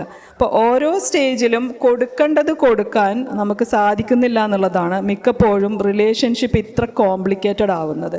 ഇപ്പോൾ കുട്ടികളെ കുറിച്ചിട്ടാണെങ്കിലും ഭാര്യ ഭർത്താക്കന്മാരെ കുറിച്ചിട്ടാണെന്നുണ്ടെങ്കിലും 10 വർഷം 5 വർഷം സ്നേഹിച്ച് കല്യാണം കഴിച്ചു എന്നൊക്കെ പറയുന്ന കേസുകളുണ്ട്. ഇതൊക്കെ ഞാൻ എൻ്റെ കേസിൻ്റെ അടിസ്ഥാനത്തിൽ തന്നെയാണ് എക്സ്പ്ലെയിൻ ചെയ്യുന്നത്. അങ്ങനെ വരുന്ന കേസുകളിൽ പിന്നീട് ശത്രുക്കളാവുകയാണ് ഭാര്യയും ഭർത്താവും, ഇണകൾ എന്ന് നമ്മൾ വിളിക്കുന്നവർ. എന്തുകൊണ്ടാണ്? സ്നേഹം എന്ന് പറയുന്നതിന് ഇങ്ങനെ എല്ലാ കാലത്തും സ്നേഹമായിട്ട് ഇങ്ങനെ നിലനിൽക്കൊന്നുമില്ല. ഇതിനെ നമ്മൾ കുറച്ച് വളവും വിത്തും ഒക്കെ ഇട്ട് കൊടുക്കേണ്ടതുണ്ട്. അപ്പോൾ അതിനെ നൗറിഷ് ചെയ്യാൻ ആരും പിന്നീട് ശ്രമിക്കണില്ല. കയ്യിൽ വരുമ്പോൾ പ്രത്യേകിച്ചും നാച്ചുറലി അതങ്ങനെ അവിടെ ഉണ്ടല്ലോ. ടേക്കൺ ഫോർ ഗ്രാൻഡഡ് എന്ന് പറയും ഒറ്റ വാക്കി പറഞ്ഞ. ആ ഒരു ടേക്കൺ ഫോർ ഗ്രാൻഡഡ് എന്ന് പറയുന്നത് സ്നേഹം ഡിറ്റോറേറ്റ് ചെയ്യുന്നതിൻ്റെ ഫസ്റ്റ് സ്റ്റെപ്പാണ്. നശിച്ചു പോവുകയാണ്. ചെടി വെള്ളം ഇല്ലെങ്കിൽ വാടിപ്പോകുമെന്ന് പറയുന്ന പോലെ തന്നെയാണ്. അപ്പം എല്ലാ റിലേഷൻഷിപ്പും ഇത്ര കോംപ്ലിക്കേറ്റഡ് ആവുന്നത് റിലേഷൻഷിപ്പിൻ്റെ ഓരോ സ്റ്റേജിലും കൊടുക്കേണ്ടത് നമ്മളെപ്പോഴും ഇപ്പം നമ്മൾ ഫോർ എക്സാമ്പിൾ മക്കളിൽ നിന്ന് പോലും നമ്മൾ ഇങ്ങോട്ട് പ്രതീക്ഷിക്കുകയാണ്. നമ്മൾ വിചാരിക്കുന്ന പോലെ അവരാവണം. നേരെ മറിച്ച് മക്കളുടെ ഓരോ സ്റ്റേജിലും അവരെന്താണെന്ന് മനസ്സിലാക്കിയിട്ട് അവരെ സ്റ്റേജിലേക്ക് ഉയരാൻ നമുക്ക് എന്തുകൊണ്ട് പറ്റുന്നില്ല? പലപ്പോഴും ഇത് നമ്മൾ ആരും ചോദിക്കുന്നില്ല. അത് ഏത് റിലേഷൻഷിപ്പിൻ്റെയും കാര്യമാണ്. സോ അതുകൊണ്ടാണ് റിലേഷൻഷിപ്പ് ഇത്ര കോംപ്ലിക്കേറ്റഡ് ആവുന്നത്. നമ്മൾ റിലേഷൻഷിപ്പിൽ എപ്പോഴും ക്വസ്റ്റ്യനിങ് ആണ്. നമ്മൾ സെൽഫ് അനാലിസിസ് എന്ന് പറഞ്ഞൊരു സാധനമല്ല, അത് വേണം. Thank you. വളരെ കൂടുതൽ കേസസ് ഇപ്പോൾ ഫാമിലിയിൽ വരുന്നത് ചെറിയ കുട്ടികൾ, അതായത് ഒരു 20-22 വയസ്സ് വരുന്ന കുട്ടികൾ വിവാഹം നന്നായി കല്യാണം കഴിപ്പിച്ചു കൊടുത്ത് അതിലൊരു ഡോക്ടർ വരെ ഉണ്ടായിരുന്നു. അപ്പോൾ അത്രയും MBBS വരെ അമ്മയും അച്ഛനും അത്രയും വളർത്തി, അത്രയും സ്നേഹത്തോടെയും പൈസ ചിലവാക്കിയും കരുത്തോടെയും വളർത്തിയതാണ്. പക്ഷെ പെട്ടെന്ന് ആ ഒരു റിലേഷൻ അവർക്ക് അഡ്ജസ്റ്റ് ചെയ്ത് ആ വീട്ടിൽ അടുത്തൊരു വീട്ടിൽ ചേർന്ന് പോകാൻ പറ്റാതെ ഡിവോഴ്സിലേക്ക് ശക്തമായി ഡിവോഴ്സ് ചെയ്താൽ മതി എന്ന് മാത്രം നിർബന്ധപൂർവ്വം നിൽക്കുന്ന കുട്ടികളെയാണ് ഇപ്പോൾ അധികവും കാണുന്നത്. അത് എന്തുകൊണ്ടായിരിക്കാം അങ്ങനെ വരുന്നത്? അത് എന്തുകൊണ്ടാന്ന് പറഞ്ഞാൽ ഇപ്പോൾ നമുക്ക് കുറച്ചും കൂടെ ഇപ്പം ഞാൻ നേരത്തെ ഇമോഷണൽ ഹെൽത്തിനെ കുറിച്ച് പറഞ്ഞു. മുമ്പ് നമുക്ക് അങ്ങനെ ഒരു സാധനമേ ഉണ്ടായിട്ടില്ല. പ്രത്യേകിച്ച് സ്ത്രീകൾക്ക് അവർക്ക് ഫിസിക്കലി അസുഖം വരുന്നതിനെക്കുറിച്ച് നമ്മൾ ബോധേഡാണ്. മെൻ്റലി നമ്മൾ എന്താണ് അനുഭവിക്കുന്നത് എന്നുള്ളതിനെക്കുറിച്ച് നമ്മൾ ബോധേഡല്ല in the sense we are suppressing. നമ്മളതിനെ സപ്രസ് ചെയ്യുക ചെയ്യുന്നത്. നമ്മൾ ഒരിക്കലും റെസ്പോണ്ട് ചെയ്യുന്നില്ല ഒരു കാര്യത്തിലും.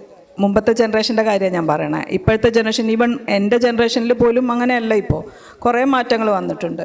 അപ്പോൾ പുതിയ ജനറേഷനിൽ അങ്ങനെ നമ്മൾ എക്സ്പെക്ട് ചെയ്യുന്നതിൽ ഒരർത്ഥവും ഇല്ല. കാരണം നമ്മുടെ സ്വന്തം വീട്ടിൽ നോക്കിയാൽ പോലും നമുക്കിപ്പോൾ 2 കുട്ടികളുണ്ട്, ഒരു ബോയും ഗേളും എന്ന് വിചാരിക്കുക. 2 പേരെ നമ്മൾ ഈക്വലായിട്ടാവും വളർത്തുന്നുണ്ടാവുക, അല്ലേ? അപ്പോൾ അങ്ങനെ വളർത്തുന്ന ഒരു കുട്ടി, ഇപ്പം നമ്മുടെ ഒരു സിസ്റ്റമാണ് മാരേജ്. ആ സിസ്റ്റത്തിൽ ഈ വീട്ടിൽ പെൺകുട്ടി ഭർത്താവിൻ്റെ വീട്ടിൽ പോകുന്നു എന്നുള്ള ആ സിസ്റ്റത്തിൽ നിൽക്കുന്നതുകൊണ്ട് അവരങ്ങോട്ട് പോകാൻ നിർബന്ധിതരാവുകയാണ്. അപ്പോൾ അവിടെ ചെന്ന് കഴിഞ്ഞാൽ പെട്ടെന്ന് അവരവരുടെ കംപ്ലീറ്റ് സ്വഭാവം മാറ്റി വേറെന്തോ ആവണമെന്ന് പറഞ്ഞാൽ ഇപ്പോഴത്തെ കാലത്ത് അതിന് നടക്കില്ല. ബിക്കോസ് അവരങ്ങനെയല്ല, അവർ ക്യാരക്ടറേ അങ്ങനെയല്ല. അവരെ നമ്മുടെ ക്യാരക്ടർ എന്ന് പറയുന്ന പോലെ നമ്മുടെ സറൗണ്ടിങ്സ് എന്താണ്, നമുക്ക് കിട്ടിയ എൻവയോൺമെൻറ്റ് എന്താണ്, ഇതിനൊക്കെ ബേസ് ചെയ്തിട്ടാണ്. ജെനറ്റിക്സ് എന്ന് പറയുന്നത് വളരെ കുറച്ചേ ഉള്ളൂ. അപ്പോൾ ഇത്തരം കാര്യങ്ങളിലൂടെ വളർത്തി വരുന്ന ഒരു പെൺകുട്ടിയെ നമ്മൾ വേറൊരു സ്ഥലത്ത് പോയിട്ട് പെട്ടെന്ന് കഴിഞ്ഞ ജനറേഷനുള്ള പോലെ ഒരു കംപ്ലീറ്റ് സപ്രഷനൊന്നും ഇനി എക്സ്പെക്റ്റ് ചെയ്യണ്ട. സോ അവർക്കത് അഡ്ജസ്റ്റ് ചെയ്യാൻ പറ്റില്ല. മാത്രമല്ല കുറേയൊക്കെ സ്ത്രീധന മരണങ്ങളൊക്കെ നമ്മൾ കേൾക്കുന്നുണ്ടെങ്കിൽ കൂടെ 80% ഓഫ് പാരൻസും തിരിച്ചു വരാൻ പറയും കുട്ടികളോട്. ഇപ്പോഴത്തെ കുട്ടികൾ അങ്ങനെ ഒരു വിഷമം അനുഭവിക്കുന്നുണ്ടെന്ന് പറഞ്ഞു കഴിഞ്ഞാൽ അങ്ങനെ സ്ട്രഗിൾ ചെയ്ത് നിൽക്കണം എന്ന് ആരും ഇപ്പോൾ പെൺകുട്ടികളെ നിർബന്ധിക്കുന്നില്ല. നാച്ചുറലി ഡിവോഴ്സ് റേറ്റ് കൂടും. ഫെബിയോട് ഞാനൊരു ക്വസ്റ്റ്യൻ ചോദിക്കട്ടെ, പാനലിൽ ഇരിക്കുന്ന ആൾക്ക് ചോദിക്കാൻ പറ്റുമോ? അതായത് ഇപ്പോൾ ഫെബി ഇവിടെ പറഞ്ഞു ഫിസിക്കൽ ഹെൽത്തിനെ കുറിച്ചിട്ട്. ഫിസിക്കലി നമ്മൾ ഫിറ്റായിരിക്കുന്നതും നല്ല സുന്ദരിയായിട്ടിരിക്കുന്നതൊക്കെ ഇവിടെ കാണുന്നുണ്ട്. പക്ഷേ പലപ്പോഴും അത് നമ്മുടെ ശരീരത്തിന് ഏറ്റവും ആവശ്യമുള്ളൊരു കാര്യമാണല്ലോ, ഫിസിക്കലി നമ്മൾ ഫിറ്റായിരിക്കുക എന്ന് പറഞ്ഞ്. പക്ഷേ ഏറ്റവും വേഴ്സായിട്ട് നമ്മൾ ഡീൽ ചെയ്യുന്നു അത് തന്നെയാണ്. ഫിസിക്കലി ഫിറ്റ് ആവാൻ നമ്മൾ ആഗ്രഹിച്ചാൽ പോലും പലപ്പോഴും പല കാരണം കൊണ്ട് നമ്മൾ അത് ചെയ്യില്ല. ഇപ്പോൾ പ്രെയർ, ഇപ്പോൾ ഒരു നിസ്കരിക്കുക, ഇപ്പം മുസ്ലിംസ് ആണെങ്കിൽ നിസ്കരിക്കുക, അതുപോലെ പള്ളിയിൽ പ്രാർത്ഥിക്കുക, അമ്പലത്തിൽ പോവുക, ഇങ്ങനെയുള്ള കാര്യങ്ങൾ ചെയ്യാൻ നമുക്ക് മടിയാണ്. നേരെ മറിച്ച് ഒരു തിയേറ്ററിൽ പോയി കുറേ സിനിമ എത്ര മണിക്കൂർ സ്പെൻഡ് ചെയ്ത് സിനിമ കാണാൻ നമ്മൾ റെഡിയാണ്. അപ്പോൾ ഇങ്ങനെയുള്ള നല്ല കാര്യങ്ങൾ ചെയ്യാൻ എന്തുകൊണ്ടാണ് നമ്മളിങ്ങനെ ആവുന്നത്? അതിന് നമുക്ക് എന്താ അതിന് വല്ലൊരു ടിപ്സും ഉണ്ടോ? നമുക്കിങ്ങനെ അതൊക്കെ പെട്ടെന്ന് ഇങ്ങനെ ഭയങ്കര സ്വിച്ചിട്ട പോലെയൊക്കെ ചെയ്യാൻ പറ്റുന്ന വല്ല സംഭവം? അതെന്ന് വെച്ചാൽ നമുക്കത് പ്രയോറിറ്റൈസ് ചെയ്യാൻ പറ്റണം. അതിനോടൊരു ഇഷ്ടം അല്ലെങ്കിൽ അത് വേണം എന്ന് വെച്ചാൽ നമ്മളിപ്പം എത്ര ബിസി ആണെങ്കിലും ഒരു 20 മിനിറ്റ്, ഞാൻ യൂഷ്വലി പറയാറ് ഒരു അരമണിക്കൂർ ആഴ്ചയിൽ 5 ദിവസം, അല്ലെങ്കിൽ 1 മണിക്കൂർ ആഴ്ചയിൽ 3 ദിവസം, അങ്ങനെ നമ്മളൊരു മൂവ്മെൻറ്റിന് വേണ്ടി ഒരു സമയം മാറ്റി വെക്കാൻ നമുക്ക് സാധിക്കണം. അത് പറ്റുന്നതും ഏർലി മോർണിംഗ് ആക്കുകയാണെങ്കിൽ നല്ലത്. കാരണം അപ്പോൾ നടക്കും അത്. കാരണം നമ്മൾ എണീറ്റ് നമ്മളൊരു എന്താ പറയുക, എന്തെങ്കിലും ഇപ്പോൾ ഒന്ന് വായിക്കുകയോ അല്ലെങ്കിൽ ഇപ്പോൾ നമസ്കരിക്കുകയോ കഴിഞ്ഞാൽ രാവിലെ ഒരു ½ ആൻ അവർ നമുക്ക് വേണമെന്ന് വെച്ചാൽ മാറ്റി വെക്കാം. പക്ഷെ അത് നമ്മളാണ് നിശ്ചയിക്കേണ്ടത് നമ്മുടെ പ്രയോറിറ്റി എന്താണെന്ന്. പക്ഷെ വേണമെന്നുണ്ടെങ്കിൽ ചക്കവേരിലും കായ്ക്കും.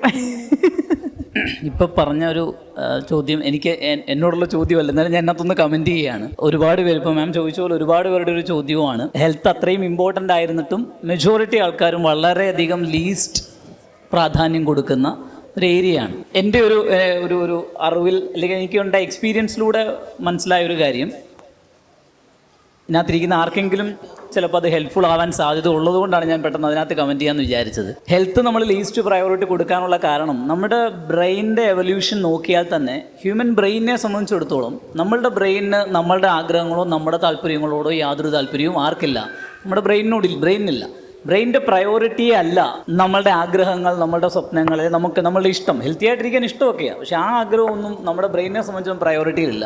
ബ്രെയിൻ പ്രയോറിറ്റി കൊടുക്കുന്ന എപ്പോഴും ബ്രെയിനിനെ സംബന്ധിച്ച് തൊട്ടടുത്തുള്ള ഒരു ത്രെട്ടോ ഒരു ഫിയറോ അത്തരം കാര്യങ്ങൾക്കായിരിക്കും അത് എപ്പോഴും പ്രാധാന്യം കൊടുക്കുക. സോ ഹെൽത്ത് പലപ്പോഴും നമ്മൾ അതിൽ സീരിയസ് ആയി നമ്മൾ ഇടപെടുന്നത് എപ്പോഴെങ്കിലും ഒരു ത്രെട്ട് ഉണ്ടാവുമ്പോഴോ അല്ലെങ്കിൽ വളരെ സീരിയസ് ആയ ഒരു ഡാമേജ് നമുക്ക് ഉണ്ടായി എന്ന ഫിയർ നമുക്ക് വരുമ്പോൾ ഓട്ടോമാറ്റിക്കലി നമ്മൾ എന്ത് ചെയ്യും, അതിനകത്തേക്ക്.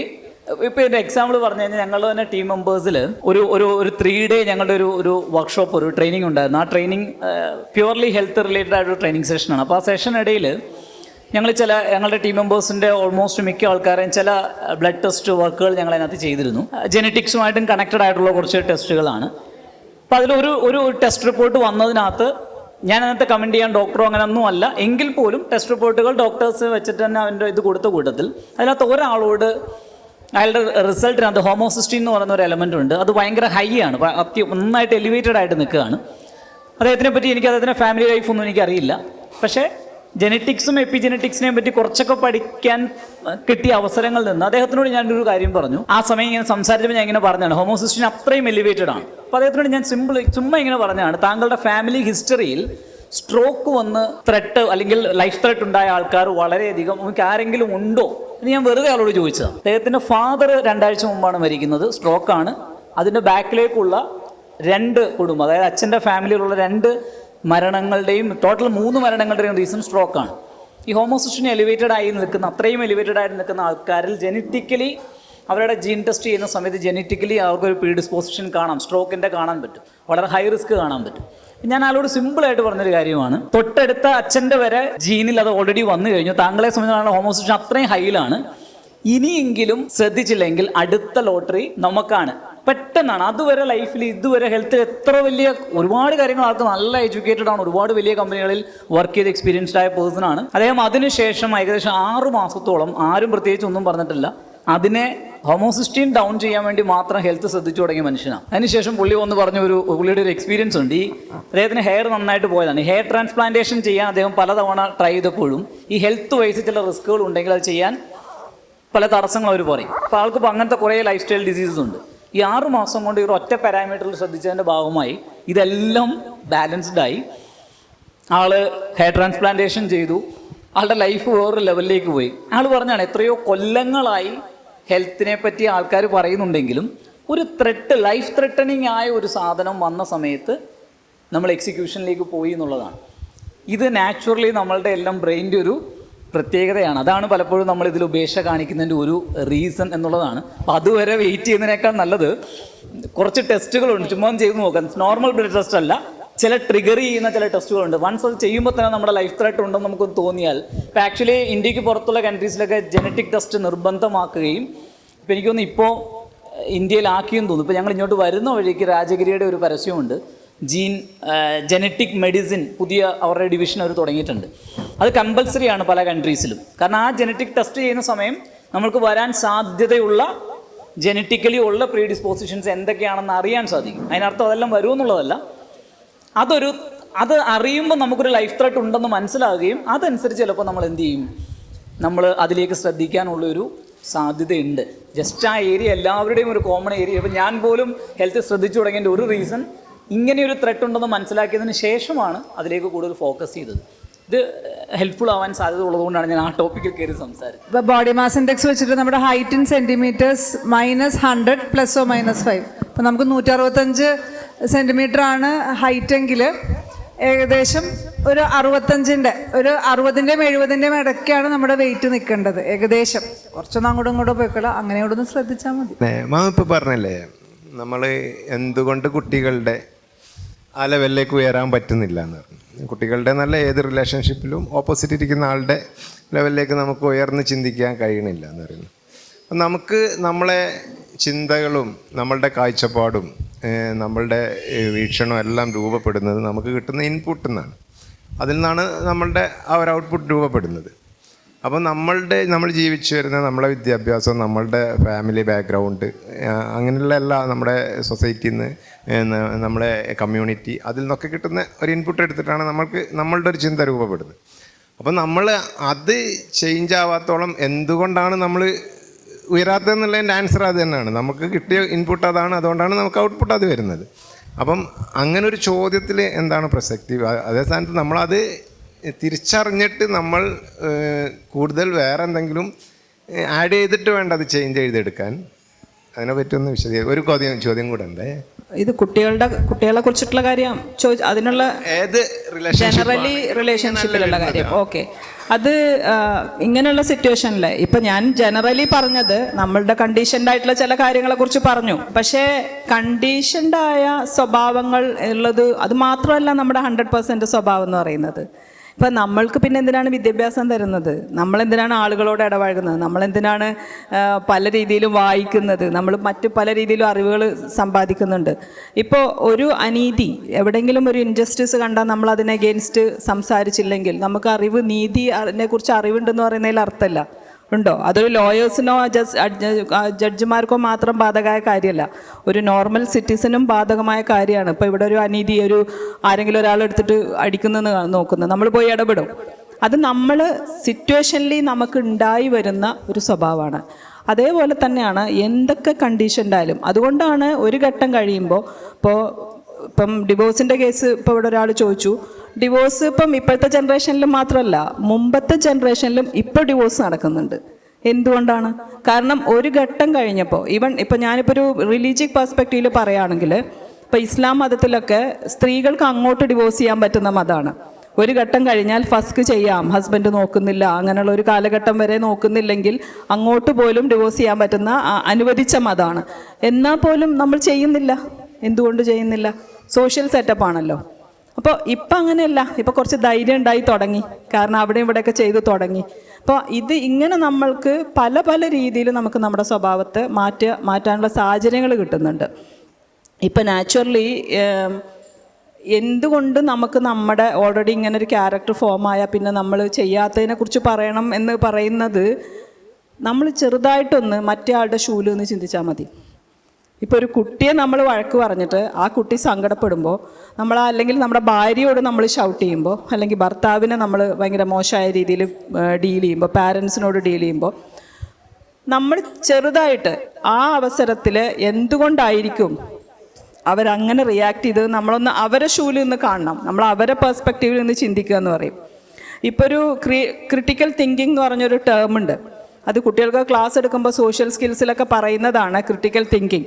ക്രിട്ടിക്കലി എങ്ങനെയാണ് നമ്മൾ സിറ്റുവേഷൻ ഇവാലുവേറ്റ് ചെയ്യുന്നതെന്നുണ്ടാണ്. You have to stand others perspective, others shoes എന്ന് പറയും. സോ നമ്മൾ നമ്മുടെ അവിടെ തന്നെ പിടിച്ച മുയലിന് കൊമ്പ് എന്ന് പറഞ്ഞിരുന്ന ഒരിക്കലും ആർക്കും ഒരാളെയും സ്വഭാവം മാറ്റാൻ പറ്റില്ല. അപ്പം നമ്മൾ പറയുന്നത് തന്നെയാണ് റൈറ്റ് എന്ന് പറഞ്ഞാൽ അത് അതോറിറ്റേറിയനായി. ഇവിടെ ഒരുതരം സ്വേച്ഛാധിപത്യം എന്ന് പറയുന്ന സ്റ്റൈലിലേക്ക് അത് പോയി. നല്ലൊരു ശതമാനം അങ്ങനെ തന്നെയാണ് ഇപ്പോഴും നമ്മുടെ സൊസൈറ്റിയിൽ നടക്കുന്നത്. മെയിൽ ഓറിയൻറ്റഡ് എന്ന് പറഞ്ഞൊരു സാധനമുണ്ട്. പക്ഷെ ഇപ്പോൾ നിങ്ങൾ തന്നെ ഇപ്പോൾ ഇബ്രാഹിം ഖാനെ കുറിച്ച് ഇപ്പോൾ ഇവിടെ പലരും പറയുന്നത് കേട്ടു. ഇബ്രാഹിം ഖാൻ എന്ന് പറയുന്ന ഒരു വ്യക്തി ഇത്രയും നമ്മൾ ഇഷ്ടപ്പെടുന്നത് അദ്ദേഹം ഒരുപാട് നല്ല കാര്യങ്ങൾ ചെയ്തുകൊണ്ട് മാത്രമായിരിക്കില്ല. അദ്ദേഹത്തിൻ്റെ വീട്ടിലുള്ളവർക്കും ഏറ്റവും കുഞ്ഞു കുട്ടിക്കും കൊടുക്കുന്ന റെസ്പെക്റ്റും കൂടിയാണത്.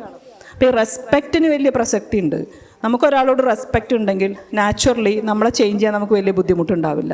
നേരെ മറിച്ച് നമ്മൾ തന്നെ വലുതെന്ന് വിചാരിച്ചാൽ പിന്നെ നമുക്ക് സെൽഫ് റെസ്പെക്റ്റ് എന്ന് പറഞ്ഞ സാധനം പോലും ഇല്ല എന്നുള്ളതാണ് സത്യം.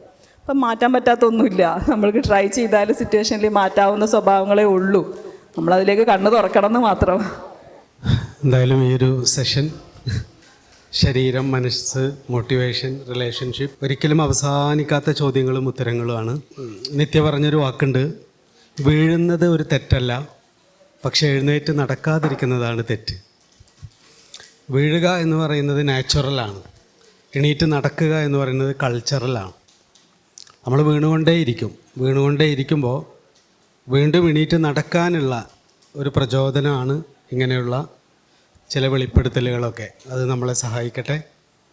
3 പേർക്കും സ്നേഹം. 3 പേര് ഇതിൻ്റെ ഉള്ളിലുള്ളവരായതുകൊണ്ട് നന്ദിയൊന്നും ആർക്കില്ല.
जाऊं मैं दूर तुझसे, उतना ही तू पास आए।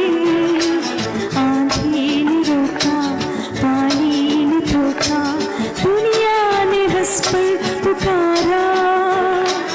तस्वीर तेरी लेकिन में कर आया सबसे किनारा।